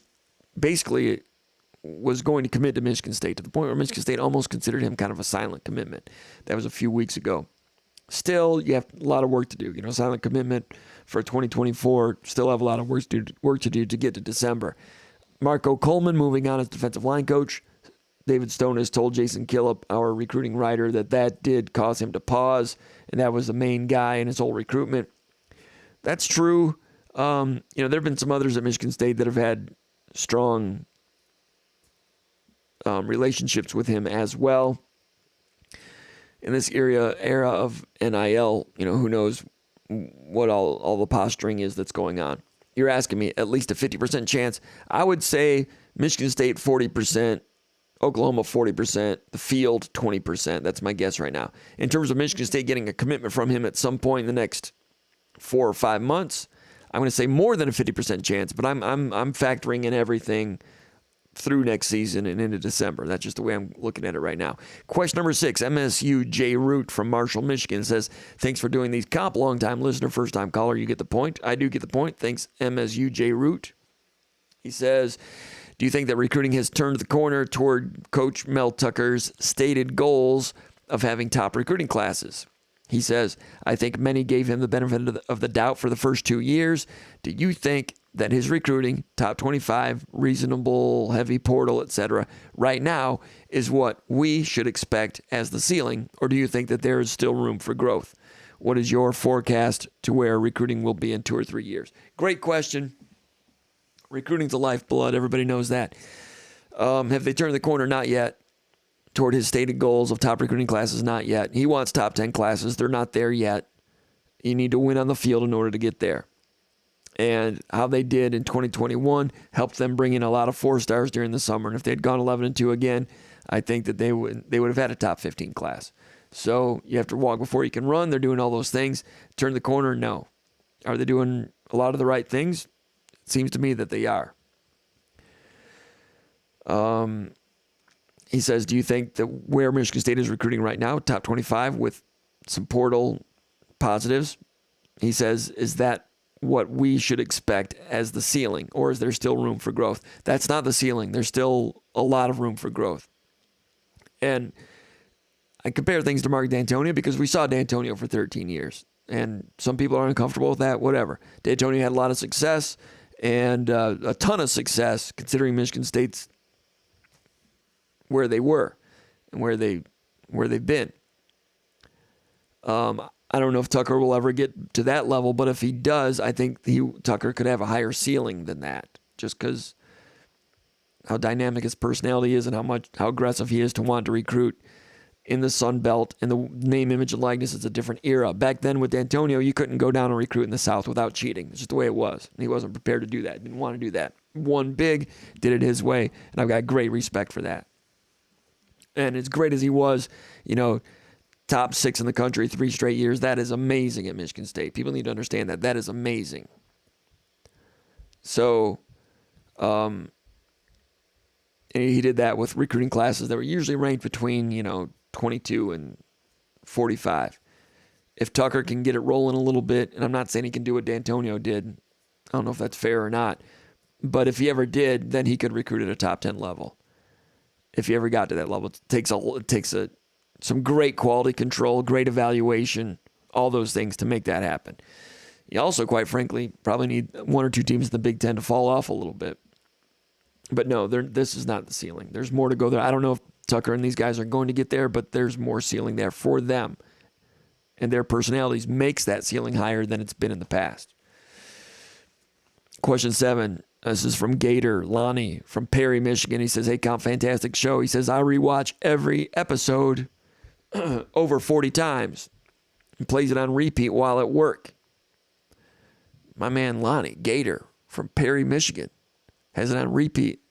Appreciate that, man. Thanks for your support. He says, I have it on repeat until the next one comes up. You're the best. Can't get enough. Appreciate it. He says, how would you rate Michigan State's linebacker coaching? If you were to give grades out for linebacker coaching, what grade would you give it? The linebacker room should be much improved in 2023 with Jacoby Windman causing havoc all year. That's what Gator says from Perry, Michigan. Scotty Hazelton coached linebackers this year for the first time. They moved Ross Ells off of that. I thought the year before when Quavaris Crouch was there, he was physically was a specimen, but sometimes, he'd get a little out to lunch on some stuff. So I thought with Hazelton coming in there, there'd be a little bit more quality control there, a little bit less thin ice. As it turned out, when Jacoby Windman moved to linebacker, that linebacker position was quite a bit better. Windman, Halliday, and then Brule came along later in the season.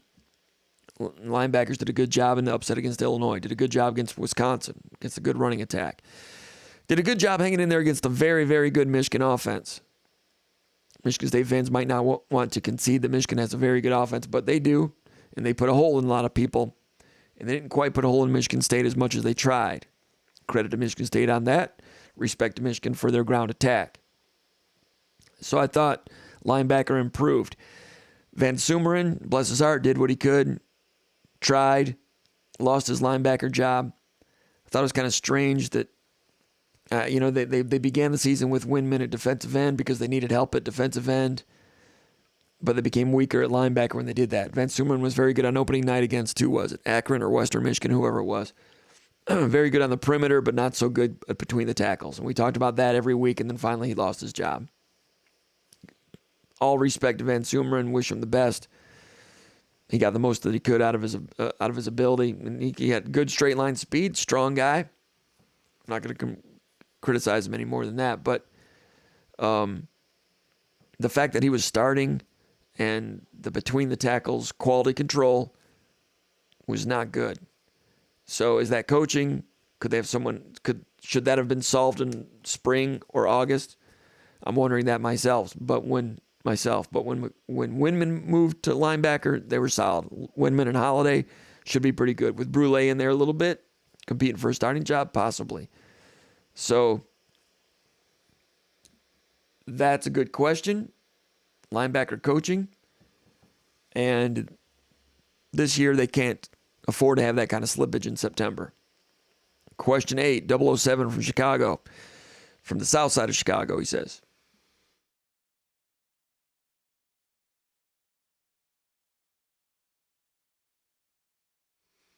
All right. He says, Jim Comparoni says, is there going to be an open competition at quarterback, or will Peyton Thorne get the job because of his experience and leadership? Any buzz on Hauser? It's my understanding it will be a competition, and coaches always say, hey, every position is open all the time. That's true, and then it's not true. It's my understanding it's going to be a legit competition, and they've told the quarterbacks that.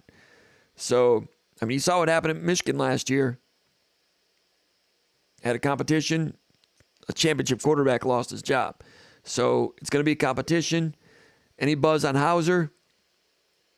No, I'm not hearing much. Noah Kim, we see Noah Kim. Hauser, we're seeing him. I wouldn't count out Noah Kim. But Hauser, with Levitt coming in, if Hauser's not getting a lot of playing time by August, do you see, I don't want to put any thoughts on anybody's head, but this is college football these days. We see people transfer in August. I don't know. If you're a Michigan State fan, you hope that he continues to come along because he's got a lot of talent. We'll see in the spring. I'm going to say that a lot in January and February. We'll see in the spring. We'll learn a little bit more in the spring. We won't get definitive answers. I'm not hearing anything bad about Hauser at all.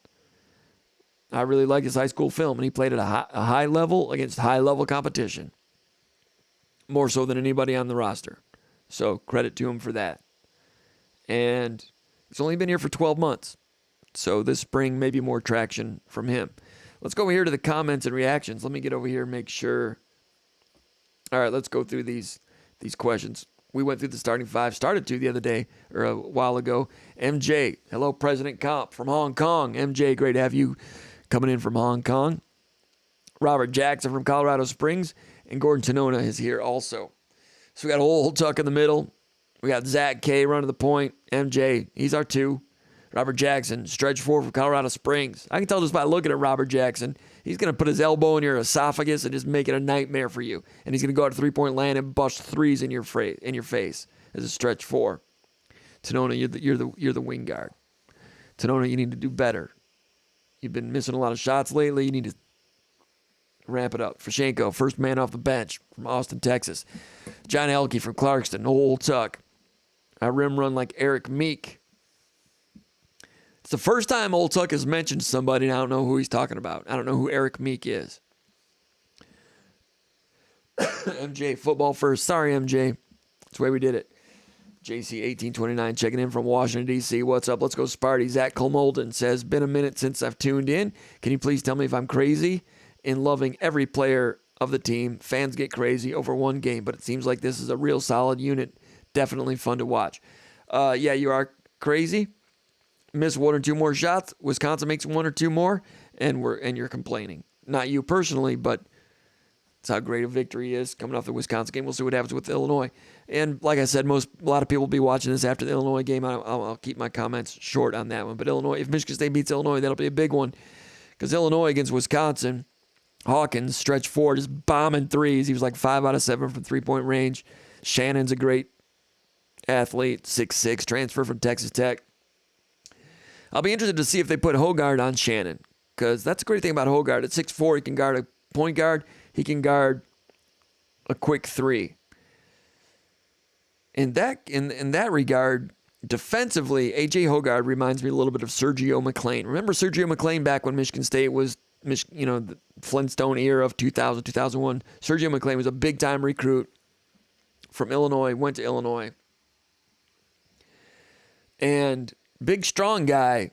He's built kind of like Pierre Brooks, but he had quick feet. And Pierre's working on his quick feet, but it's not quite, he can only be what he is. He's working at it. But Sergio is a big, thick guy, about 6'4.5", 6'5", with quick feet to play defense. And he can play defense 1 through 4. Hogard defensively is kind of getting like that. I'm not saying Hogard can play defense on a 4. Don't need him to. Michigan State has plenty of 4s. But Hogard, as a distributor, point guard, coming around as a leader, vocal leader. He's naturally a vocal guy, sometimes to the negative. They're rewiring that to the positive. A little bit of negative here and there. It's a happy median in there. But vocal leader, distributor, defensive stopper 1 through 3. That's a Swiss Army knife. And he's 27% from 3. If he ever becomes more than 30%, he's a winner. Old Tuck says, I'll rocker step on the wing. Old Tuck, you're the big man. I don't need rocker step out of you. I don't know. Maybe we should put you on the wing. Let's do rocker step, jab step, jab and go, jab and shoot, jab right, explode left, rocker step. Robert Jackson from Clarkston. Oh, Robert Jackson says, hello, Clarkston. That's his hometown. Got a wolf in the house. John Elke.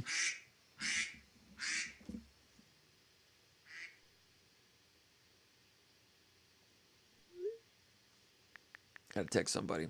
We're not letting that guy in the show. I don't think it would work anyway.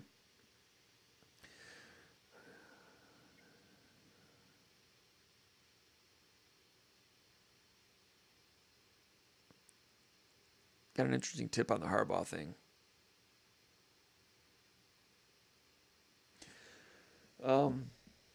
Anyway, I got to send a text to someone else.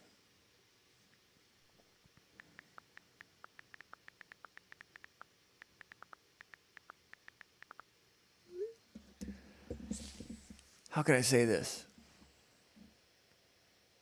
I've received indications that this is not exactly how it was spelled out to me, but I'm just reading between the lines. I think Harbaugh has become the number one choice for the Broncos. And Michigan's been talking contract with him. And Michigan needs to... We'll see. Michigan, the ball's kind of going in their court here a little bit. We'll see. All right, we got John Elke. AJ has improved every area, every year, and game to game this season is exceeding my expectations. John, I don't know how old you are, but Hogard's transformation and progression is similar to Eric Snow back in the early, mid-1990s, early to mid, 91 to 95. Couldn't shoot it all, ended up becoming an NBA player. Snow is very fast. Hogard is not as fast. But Hogard sees the court better than Snow. Snow saw the court well and I think led the Big Ten in assists and became a good distributor. Snow is a little shorter, but he was a big 6'3", strong point guard. Worked on his game, got better and better. And it's another guy in past years who's exceeded expectations. A.J. Hogard was criticized as a freshman. I criticized him. Eric Snow was criticized a lot as a freshman. Those of you that remember, his free throw percentage was like 10%. I mean, just like legendarily terrible. Became a pretty good free throw shooter by the time he was done. Everybody loves Eric Snow. Prankster Jay says LeBron legacy. I don't know what that means. Paul Hodgson says Tall Paul checking in from Grand Rapids. Rob South says, what's up, fellas? Malcolm Jones checking in. It's Malcolm Jones Sr., by the way. Once again, Untitled Beer Ranking Show. Appreciated his support. Tip jar is open. Tip jar is open, ladies and gentlemen. Appreciate the support. And congratulations, Callie Spartan, on your young newborn son. That's great. You're going to be a great dad. If you've not already been a dad already, you'll have to let me know whether this is the first time around or not. But it's good. We need more people like you. It's good to have some good, strong dads out there. Some good, strong dads. I'm not afraid to say it. Is that wrong? Old Tug the Bell Cow says Holloman is one of Izzo's most underrated freshman point guards. Under 1 turnover per game, efficient, will be better than Walton. I agree with all that. Right now, he's like a more athletic Walton, and he's got some effervescence to himself. It's going to be conducive to leadership. I agree. He'll be better than Walton. And quick feet on defense. And you're right about the lack of turnovers. That's outstanding for him. And that's why he's getting a lot of playing time. And Izzo's now tightening the screws on him a little bit. He caught a little bit yesterday in practice. He catches it, and then he gets a little pat in the back, too. Izzo's very good at that. Bill Houston says thoughts on Marco Coleman's departure having an effect on recruiting. Any word on a replacement? They're looking for replacements right now. That's ongoing, as you know. But, I mean, they're making progress on that, talking to people and candidates and so forth. Coleman, I thought Coleman did a good job. Talked about that last week. On recruiting, David Stone is the key one right now. Stone said that was a big thing for him to move on, but I don't know. I mean, that's what he says, but I don't know.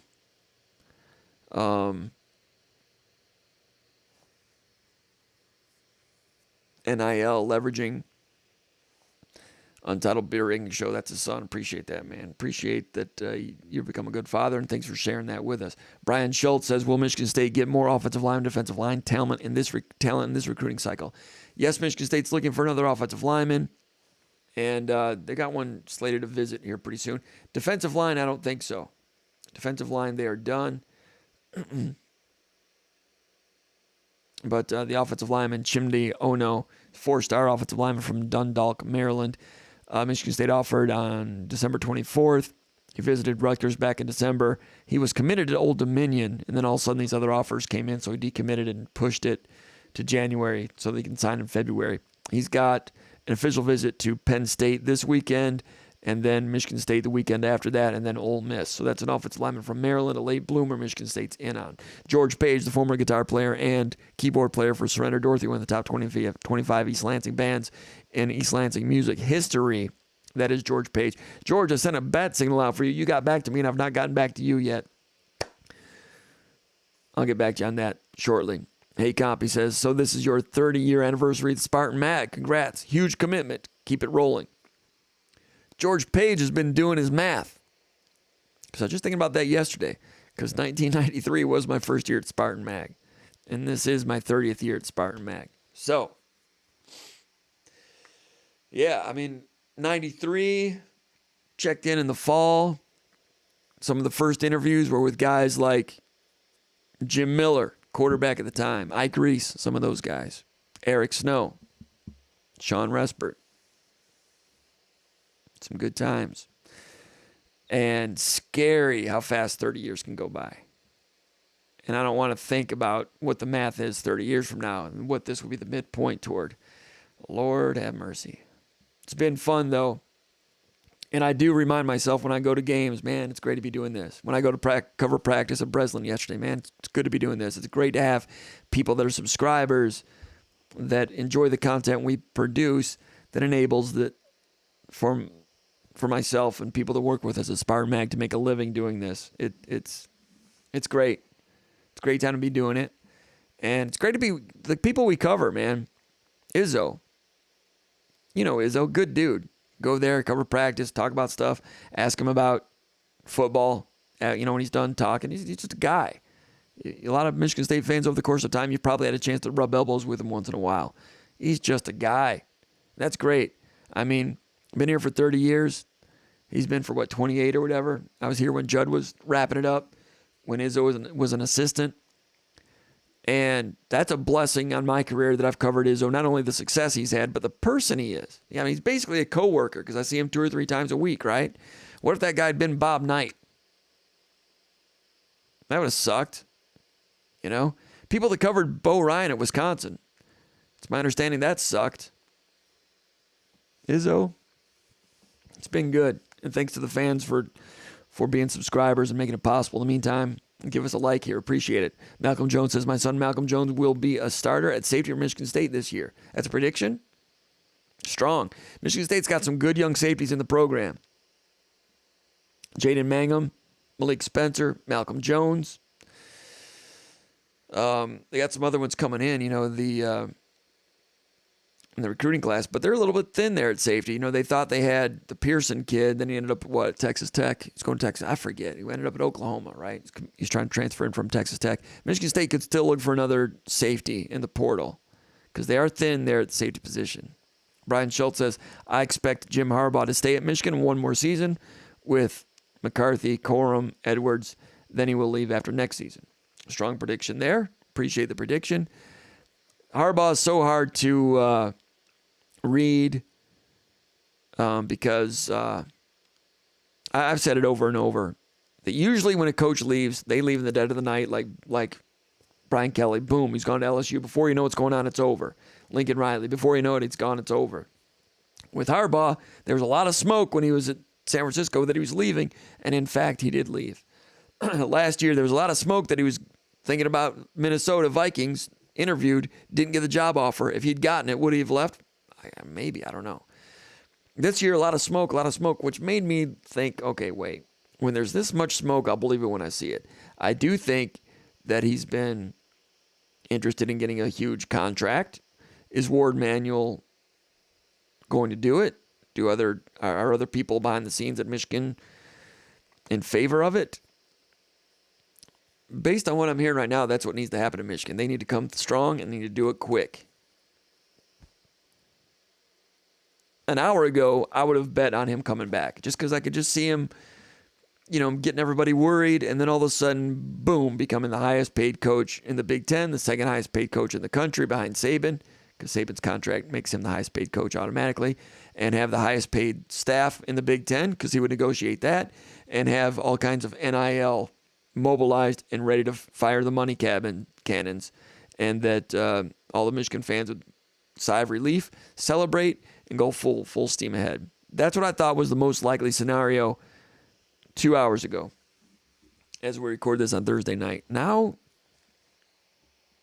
that could still happen, but time crunch is getting real. It's really, and it's a pivotal time in the Big Ten East or in the Big Ten in general. If you're a Michigan State fan, the strength of Michigan has a lot to do with the fortunes of Michigan State football, just the way it is. So it is a big deal for Michigan State fans and Michigan State interest. A lot of people might say, man, why are we talking about Michigan? Well, it's part of the deal. They're on the schedule. And whether or not Harbaugh's coaching has a big impact on how strong that schedule is. And I continue to say I was flabbergasted that Harbaugh was able to save the program, turn it around, his own program, because they quit on him during the COVID year in that Wisconsin game. They quit. And Michigan was wise to chicken out of the Iowa and Ohio State games. Can't prove that that's what happened. Michigan hockey, because they did it. We found out later. But they were smart to do it because they might have gotten fired otherwise, because they were going to lose to Iowa and they were going to get throttled by Ohio State. They were smart to turtle on that one. Amazed that he turned it around and had the run that they had the last 2 years. Full credit to him. He did it his way, too, with physicality, showing that you can win that way. So credit to him on that. I'm not big on other aspects of it in terms of the stewardship and the example in some ways, but I've talked about that before. Gordon Tedona says, will Coach Mel Tucker retain both coordinators? Looks that way. Eric M. says, checking in from Roswell, Georgia. Keith Tunstall says, we need a real strong center. Talking basketball or football, Keith? Probably talking basketball. I think Sissoko is very good lateral movement defensively, ball screen defense, and do not sleep on how important that is. That's the biggest weakness for Michigan basketball is Dickinson can't really move real well in ball screen defense. Coburn couldn't do it well either, and that was a problem for Illinois. Sissoko is a legit 6'9.5", long arms, and can move his feet in ball screen defense, and that is so valuable. As he comes along, can he get stronger in post defense against Zach Edey and the like? I mean, right now, there's not many in the country that can sumo with Zach Edey. And Dickinson is good. Everybody knows that. And Sissoko, when he went out, you know, you could talk about Michigan State needs a stronger center, but I'll say what I said. I'm saying you're seeing now what I said about Sissoko back in November when I saw him in preseason practice, and I went back to the Final Four message board, and I said, forget what I wrote about him during Moneyball. And some of you saw him in Moneyball. He was not great in Moneyball. And then I pointed out they work out those guys so hard during the summer, weightlifting, and then conditioning, and then practice, and then some open gym, and then they go play Moneyball. Some of those guys can get, you know, like a marathoner and just coast and do their thing. But a big man, if you empty your gas tank, you show up at Moneyball, sometimes guys can't do it. And Sissoko was not great this summer. You guys saw it. But when I saw him at practice at Michigan State, and I saw it again, I saw it a third time, I went to the message board, I walked it back. I said, forget what I said about him in the summer. He was looking good. And the lateral movement's good. And what I said about him in the summer, Sissoko, if you're a Spartan Magger, I said he is getting to the point, he will be at the point that when he gets in foul trouble, you will feel it. When he gets in foul trouble as a Michigan State fan, you'll be like, crap. And that's where you are with Sissoko right now. When he gets in foul trouble, it's like, crap. That tells you what you need to know about his value. I mean, he's not going to sumo and knock Edey off the block, but he's not pillow soft down there either. And he rebounded well against Wisconsin, going up and getting rebounds to the apex of his leap. Long arms, good rebound radius.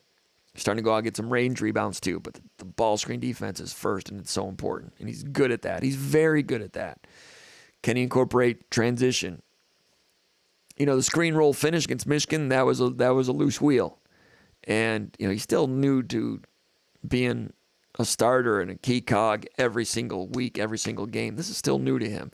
So that's what's next. Screen roll, catch, finish, catch, finish. Easy for me to say. I could do it on a Nerf hoop against my nephews back in the old days when they were littler than me. But Sissoko's good, and he has room to get better, and it's exciting. Tunstall says, by Job should help us immediately. Excellent pass rusher. By Job comes in with better high school pass rush film than I've seen as a defensive end at Michigan State in a long time. So that'll be new. That'll be a new frame of reference for me. Because I can't sit here and say, yeah, it reminds me of Shalik Calhoun. He came in and was great right away. Shalik redshirted as a freshman. I can't think of a guy that he looks like that I can say came in as a true freshman and lit the world on fire. I don't know if that's your prediction. I respect it. Paul Hodgson says, be sure to give Comp a like. Thank you, Paul. We love the likes. Keith Tunstall with another post. I truly believe the Spartans focus more on the offensive line and defensive line and transfer portal because of mental and physical maturation. Could be true, but I would counter that's not necessarily a great idea. And that's true in the D-line. Offensive line, they've done a little bit in the portal last year, bringing in Brian Green, but not wholesale. Offensive line, they've gone with freshmen. Another group of freshmen. Got the one JUCO guy coming in this year, Blackstock. They're excited about him. And some of the others are still holdovers from the D'Antonio year, a couple of sixth-year guys. But they're building slow and for the future. D-line, if you start getting too many transfers, you can get addicted to that. That happened to John L. Smith. All of a sudden, they were getting junior college D tackles every single year. Then it's hard to get off of that. That's one of the great unseen things at the time when D'Antonio was just getting it started because he inherited a program with JUCO defensive tackles.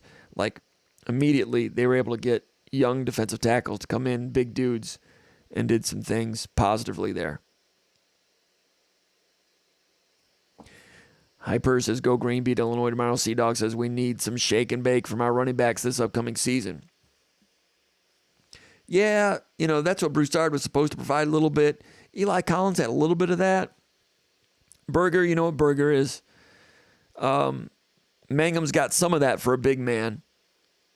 But in terms of, there's no Cedric Irvin on the roster. Be nice if they had it, but I'm not going to lie to you and tell you that it exists. Keith Tunstall says Spartans need to find a couple of trustworthy long snappers. That'd be true. Hank Pepper's still around. He's going to be good. When he's healthy, he's outstanding. But, yeah, it seems like that's something in the walk-on program.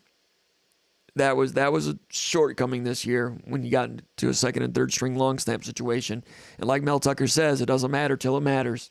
And this year it mattered. Sea-Dog says they're all just free agents at this point.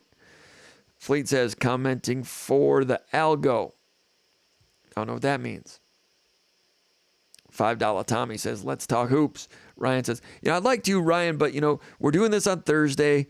I know I'd like to do it earlier in the week, but Michigan State played on Tuesday because I'm not going to do it on Tuesday. I'm not going to do it on Monday because it was National Championship Monday. Not going to do this on Tuesday because there was a game. Wednesday, I had a good reason why I couldn't do it on Wednesday. I can't think of it right now. Or is today Wednesday? Today's Thursday. Had a good reason why I couldn't do it on Wednesday, but anyway. Ryan says, thoughts on how we do in 9-game basketball stretch. I've just looked at these three games in 5 days. Wisconsin was tough. Illinois is going to be tough. Purdue at home is going to be tough. Izzo was kind of asked on Monday, would you take 2-1 right now? And he kind of laughed and said, yes, but don't tell my team. 2-1 would look good at this point.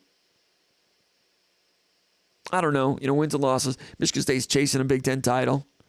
And some people say Big Ten regular season titles don't mean anything. And I say they're wrong because you as a fan, you know what it's like to go to Breslin Center, look up at the rafters, and count Big Ten championships. Does it matter to you? Yes, it does. Do those banners matter to you? Yes, they do. Do they matter to Izzo? Yes, they do. So tell me to whom they don't matter.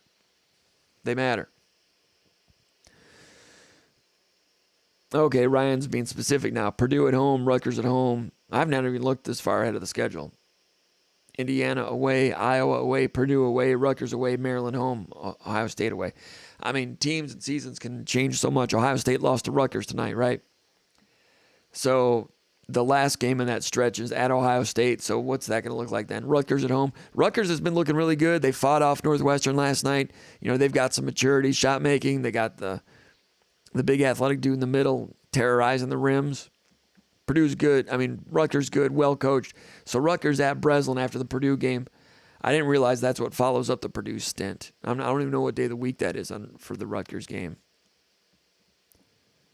That'll be a tilt. That'll be Michigan State's at home, so you favor them. That's gonna be quality basketball. At Indiana with that loss to Penn State last night by 20. Indiana. Everybody's made Indiana the preseason favorite. I did not. Never did. Everyone's like, well, they got players coming back. I don't give a crap about players. I do. Players decide it. But in the preseason, it's all random, and everybody's kind of pretty good. Purdue, Illinois, all these new starters, transfers, and Purdue's got new people coming in. You know what? In October, I don't know if I said it here or not, but Trace Jackson Davis, good, and all that. I know they've had injuries in Indiana, all that. No. Give me Tom Izzo, Matt Painter, Greg Gard. End of story. I don't even know who Wisconsin had. Just give me those coaches. I've been around this league long enough. Remember when Gene Cady used to do that? They'd win the Big Ten. They'd lose everybody. They'd get picked sixth. They'd win the Big Ten again. They'd lose everybody. They'd get picked sixth. They'd win the Big Ten. They'd lose everybody. They'd get picked sixth. They'd win the Big Ten every year. I know that's a different era. Bo Ryan did it too. Give me the coaches. That doesn't mean that those are going to be the best teams in the NCAA tournament, but in terms of wins and loss totals, winning the Big Ten, you're grabbing out of a hat of who you think is going to win the Big Ten. So rather than grab out of a hat or have semi-blind faith in Indiana because they got a couple good players off a team last year that wasn't that great, give me Matt Painter, Tom Izzo, Greg Gard. And Wisconsin looked good the other night. Lost to Michigan State, but for a bunch of guys out there that, nondescript guys that just made plays and made some plays. And Chucky Hepburn's better than he played that night. A.J. Hogarth played good defense that night. The freshman from Fort Wayne, Esigian, whatever his name is, can shoot. Prolific scorer in high school, and he's immediately good. Crawl's good. They didn't have Wall. They'll be better when they get him back. But there's Wisconsin. I don't know if I've got a lot of faith for them to do a lot in March. Same as last year. I didn't really trust them because they had so many close games. But they're a pain in the rear. Credit to them. Full respect. These other ones at Rutgers, that'll be tough. Maryland at home. Maryland, kind of wishy-washy. At Purdue, not going to win that game. All right. But I appreciate your question and your enthusiasm. He's looking ahead in the schedule. He wants a banner. MSU Hunter Spartan checking in from Wisconsin. Good to have you here. YT Spartan says, now that Maddie is defending the best big, Hauser's freed up to score more. Yeah, but Hauser didn't play a lot of 5 on defense in the past anyway. Spartan MD says, finding the new board to be a fresh start. What percentage of maggers made the move? It's close to 90% right now, and it's crawling every day. So we need more, and we need more new subscribers. But yeah, appreciate the migration over to the On3 new Spartan Mag. And if you've not gone over there, go over there, become a subscriber. $1 little, $1 little George Washington, you become a Magger all the way to August 31st. And I feel like our content's been good at SpartanMag.com, and I'm always saying we want to get better. MSU Hunter Spartan says, Ohio State lost at home to Minnesota. Michigan lost in overtime to Iowa. I did not know that about Michigan and Iowa. I meant to record that, and I did not. Hopefully I can get that on Big Ten Plus here later tonight. But it's a tough loss for Michigan because those losses are adding up.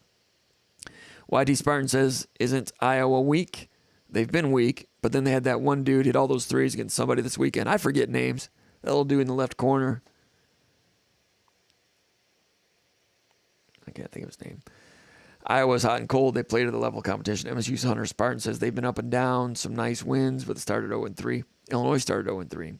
Spartan MD says, Comp, any chance of seeing you appearing on other YouTuber Spartan shows? Yeah, that could happen. YT Sparty says, Cooper's improving. Coop moves around like Matty. Very quick for a big. He is quick. But Cooper does not have very good hands. He's not very good at snatching rebounds or catching passes. So when he posts up, he can set screens, but in terms of rolling to the rim, catching entry passes, you saw he played a lot of minutes there in Wisconsin, but when he was posting up, they wisely didn't send it into him. That part needs to come around. Lions 1956 says, what do you see as the starting lineup next season?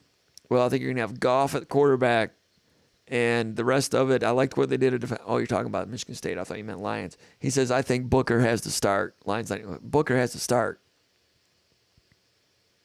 I posted about that in the bunker or on the Final Forum earlier today. Xavier Booker, number 1 player in the country by somebody. Now he's fallen to like 9 or 10 or whatever. I love Xavier Booker as a kid. Good kid, wants to do well. But you are overrating him because he's been overrated. Xavier Booker has a lot of work to do. 6'11", nice shot, good straight line speed, jumps well. The rest of the game has a long way to go. So you think Booker has to start? Did you think Tom Herzog had to start as a true freshman? Nothing against Zogger. I mean, this guy shoots a lot better than Zogger. But Booker has a long way to go.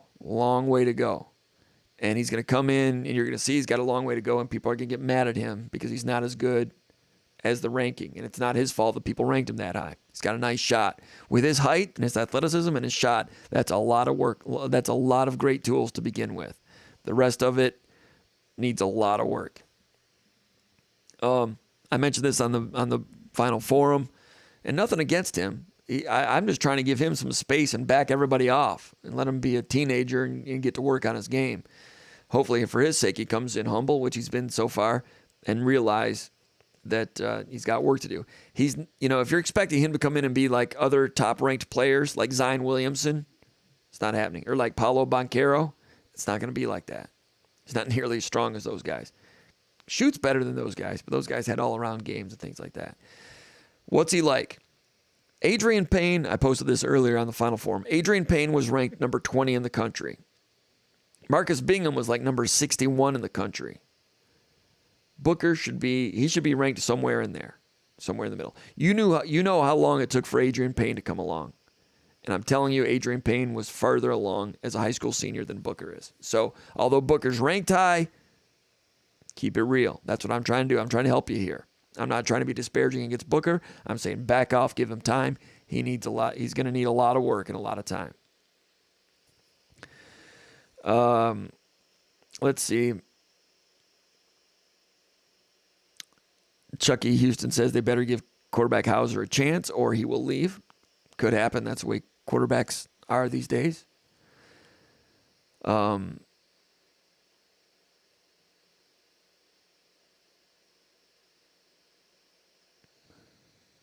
Fleet, road to 10,000 subs. Appreciate it, Fleet. You're right. We're at about, 6.8 or whatever? But yeah, we'd love to have 10,000 subscribers here on the YouTube channel. Appreciate your support in mentioning that. YT Sparty, Pietrowski to Wisconsin, Mike Trussell recruit, correct. Fleet says Hauser needs to be quarterback 1, unknown is undefeated. Baird, Bikes, videos, would Cedric Irvin make a good running backs coach? I'm not sure. I know he's been in the coaching profession. I think Ephraim Reed is a pretty impressive guy in my book. Nothing against Cedric. I wish Cedric well. Will Starworth says, hey, quick comp question. With the success of the 2021 team, had we seen fancy cars, with the success of the 21 team, had we seen fancy cars, goats, photo shoots, etc., and now 2022 is over, what do you think Tuck and crew will have to display this summer? Probably about the same. Probably the same stuff. And that catches the eyes of some people. Fleet says 2024 basketball and football natty. All right, Fleet, put down the refreshments. I do encourage refreshment consumption here during Spartan Mag Live. But sometimes you need to know when to say when. YT Sparty says Chucky got a lot of guff for his 3-point shot. Funny how he won 2 games with choke 3s at the end. I don't know what it means. Hoagie is a bit like Cash Winston in the way he maneuvers the paint. Talking about Hogard. He sees the court like, something I posted about Hogard way back when he was in high school, and I think this was posted on a YouTube video that still exists out there somewhere. When you watch Hogard in high school, reminded me of a 6'3" Draymond Green, because he wasn't terribly quick. He just had a feel and great court vision. It was there to see in the high school film, and it's come to fruition now. Chucky Houston says Harbaugh involved in all these allegations for violations that are not made public. Michigan State does something wrong, and it's all over the news. You're right about that, Chucky, and some people made that point about Mazzy, what's his name, the kid from Muskegon, plays defensive tackle for Michigan Wolverines. Mazzy, what's his name? Smith? Good, solid defensive tackle prospect. You know what happened there. Doing 70 in a 25 zones, got a gun. I don't know if it's loaded or not, but kept it quiet. Traveled the next day, didn't miss a game.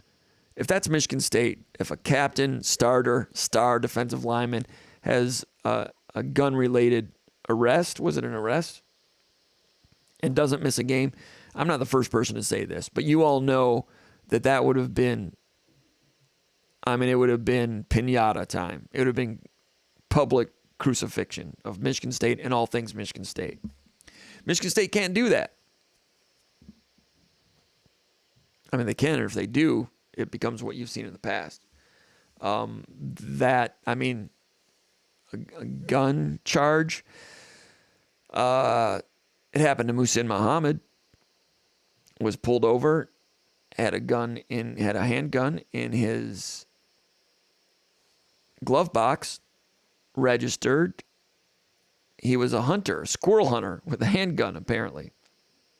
And he was kicked off the team for the rest of the season, suspended the rest of the season. It was back in 93. I know that's a long time ago, but, and then there was, who was the other guy? The running back from Pennsylvania.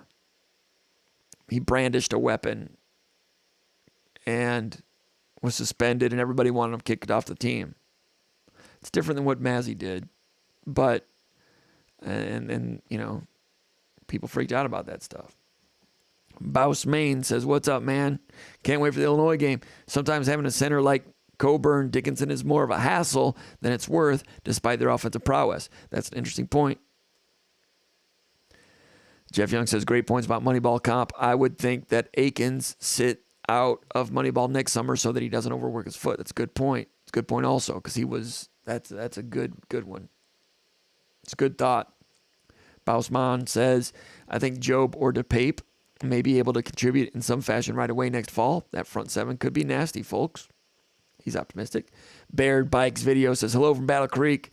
There's 149 in here and only 40 likes. Need more likes. Thank you, Baird's Bikes videos. Appreciate that. Yeah, still 140. That's a pretty good number as we get toward midnight. I don't mean to remind you that it's 11:20 Eastern time, because then people start leaving, but I got some other questions to get to. Lions 1956 says, did you answer my question about MSU's basketball lineup next year? Sorry, I left the stream for a bit. I just did just now, trying to help people with Booker. Lion 1956 says, do you see Booker having a Zion top year next year? Zion type year next year, Zion Williamson. No. And I'm not trying to be disparaging toward Booker, but you need to understand this is not Apollo Banchero, Zion Williamson type of generational first-year superstar. He's not Brandon Miller either. Brandon Miller, the guy at Alabama, very good, 6'10", shoots it, handles it. In time, Booker could become what Brandon Miller kind of is now, but he's got so many things to work on away from the ball, just habits and playing harder and things of that nature. No, not Zion Williamson. I know you're looking at the rankings and thinking that people that have been ranked that high in the past and have been Zion Williamson, Paulo Banchero, and the like. No. It's going to take a lot of processing. He's a good kid, so that's good. That'll help.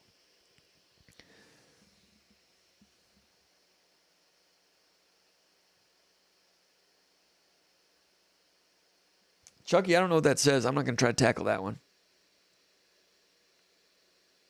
All right.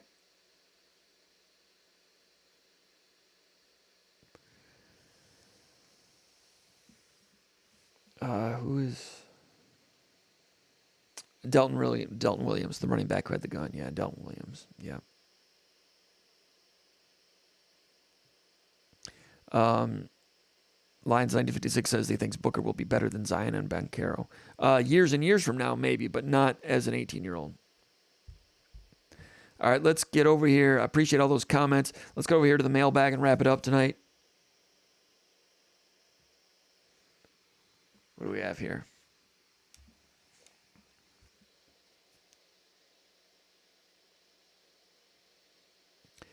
Mile High from Golden, Colorado says, thanks for all you do, Comp. He says, football, is this the season we see Mel Tucker's culture established and improvement on defense? There seems to be experience and stability at defensive tackle and question marks and uncertainty at all other positions. I wouldn't necessarily say there's question marks and uncertainty at linebacker. I think Windman, Halliday are solid inside of the two linebacker positions with Brule in there, possibly maybe Brule starting and Halliday coming off the bench like he started, like happened last year at the beginning of the year. At nickel, there's Angelo Gross, needs to improve his pass defense, but he can be good against run teams, and Kimbrough can be good at nickel against pass teams theoretically. But yeah, there's question marks, but there's some dudes on defense. Defensive end, Bogle, Zion Young. Get something out of that. Avery Dunn coming around. We talked about that with Ron Armstrong earlier. Tunmise Adeleye. He's a guy that redshirted and then played a couple of games. Now he transfers. Was a highly ranked recruit. A little bit of a pause there. Doesn't. I don't want to jump into that thing saying, he's a former 4.5-star recruit. He's going to automatically be great. I'm not sure. Have to wait and see on that. Corner, Dylan Tatum, Chuck Brantley, if Brantley can stay healthy. If Tatum improves as much from his high school year to his freshman year, if he takes another jump like that as a sophomore, he can be a good corner. Marquis Lowry's still around. Not a bad backup at the least. I'm not saying he's a great one. But at safety, I do think that Mangum and Spencer are a couple of good safeties for the future. Not really good, not great depth there. That's a concern. But you're right. The Mel Tucker culture, the Hazleton culture on defense needs to be good this year. It needs to be a good defense. Not saying it has to be great. This year, 27 different starters with all the injuries. It really was a spoiled specimen. There's always going to be some injuries, but the defense should not be terrible this year, to your point. If it is, then Houston, we have a problem. Sparty from Pawleys Island, South Carolina says, what's your best guess on Harbaugh? We talked about that earlier. DJ 2001 says, given the attrition, how do you see things shaking out on the defensive line? We talked about that a lot tonight. He says, do you still feel Windman is a lock to play linebacker only this season, or will he get some snaps at DN too? He'll get snaps at defensive end in passing situations. Last year, he was supposed to be a middle linebacker or a linebacker, ended up going to defensive end as an emergency for a couple of games. He was productive. Then the productivity waned. Michigan State had trouble at linebacker. He moved to linebacker. He was better. Defense was better with him at linebacker. So I think he's a linebacker. I think it's Zion Young and Chris Bogle starting defensive ends. Avery Dunn, I think he could be a good solid 20 snap guy per game. And then the fourth defensive end, maybe Tumise Adeleye comes in and maybe he starts a defensive end. I'm sure that's what Tumise is expecting. And that'd be great if he did. If he came in and started instead of Zion Young, that'd be good because we know Zion Young is pretty good and getting better. They need Tumise Adeleye to be what they expect, what A&M thought he was going to be, and what Ohio State thought he was going to be when he committed to them initially. So Tumise Adeleye is one of the biggest X factors for this team and this defense. If he is like a plus contributor from the get-go, like the best defensive end on the team, that's a game changer. That could be the difference between winning 6 games and 7.5 games. Just that right there. Because Zion Young and Bogle are pretty good. Avery Dunn is functional and improving, which is encouraging. Then you got the true freshman and Ken Talley. We don't know. You got some good other talented guys that are going to be trying to get playing time. That's what you want. But the top line guys, it's really going to be interesting at defensive end. Really interesting. Question 12, Grumpy Greeny from Parts Unknown says, Comp, do you think any changes are forthcoming in the strength and conditioning program approach given all the injuries this year? Is the sudden shock model too extreme? Every time there's injuries, people ask this question, and I really don't know enough about it. I have heard that there have been some changes, not necessarily because of the injuries, but just tweaking of what they want body types to be at some positions. And I don't have any specifics on that, but it's always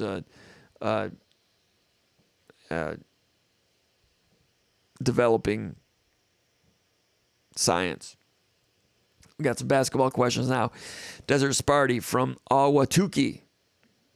Is that in Wisconsin? I got the pronunciation here. Oh, it's in Arizona because he's Desert Sparty. See how that works? I'm a little slow sometimes, but I got that one. He says, which of the 2023 basketball commits are you most excited about, and which one do you think will be the one with the biggest impact next season? Talking about Jeremy Fears, Xavier Booker, Cohen Carr, Normand. Normand, the shooter from Texas. Here's Booker and Fears right here from last summer. There's Booker. He's got ability, no question about that. But Fears is the guy who is a leader and a future champion, I think. And you have Fears and Holloman and Hogarth on the same team. That's really going to be interesting. Cohen Carr is going to be an immediate athletic force. Here's Cohen Carr right here. And his slope of improvement is quite good, but a little more muscular than Jason Richardson, but I think you can have like a Jason Richardson type of... He's like somewhere between Jason Richardson and Brandon Dawson, which gives him the capacity, I think, to begin with, to be a great defender, great rebounder, great finisher. And I don't know a lot about his personality yet, but I hear it's really good. And these 4 recruits are already very tight. They came in for their official visit together. I think Izzo's going to love Cohen Carr. I think he's an Izzo guy, and I think it's amazing that Michigan State was able to get in on him late and get it done. Normand, Garrick Normand, shooter, leaps well, not sure about his lateral movement. So defense is going to take a while for him, I think. And I talked about Booker a minute ago.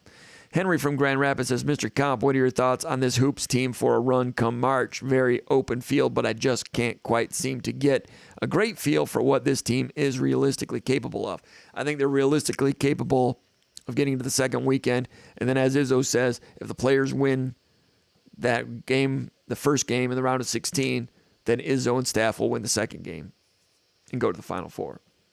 I think that's possible. There's not a lot of heavyweights out there. Michigan State's not great. There's no like, oh crap, Duke's in our region. There's nothing like that. Michigan State has a long way to go to get there. Izzo's very good at it. Hogarth is an excellent component. Walker is a killer. Malik Hall, you've not seen the best out of him yet. Hauser is becoming a sniper. Sissoko needs to continue to come around. Akins, if he remains a 40% three-point shooter. Pierre Brooks, if he can become reliable on defense and become a 40% three-point shooter, which is within his capacity. Kohler and Cooper, those guys need to provide something because at some point your big man's going to get in foul trouble. Can they, if Sissoko had gotten his fifth foul with 4 minutes to go, Michigan State probably doesn't win that game. Sissoko gets in foul trouble against Michigan, the game changes. So Michigan State is not perfect by any means. They've got weaknesses, but they're adding strengths as they go. So enjoy the season. They might lose. By the time you're watching this, they may have lost to Illinois by 15. I don't know. It doesn't change what I think about long-term potential. They've got a lot of potential. Henry in Grand Rapids says, somebody asked about whether Aiden Sherrell's reclassification is a possibility for 2023. Aiden Sherrell is a top 20 type of skilled big man from Arizona, Hillcrest Prep, 6'10", 220, originally from Detroit.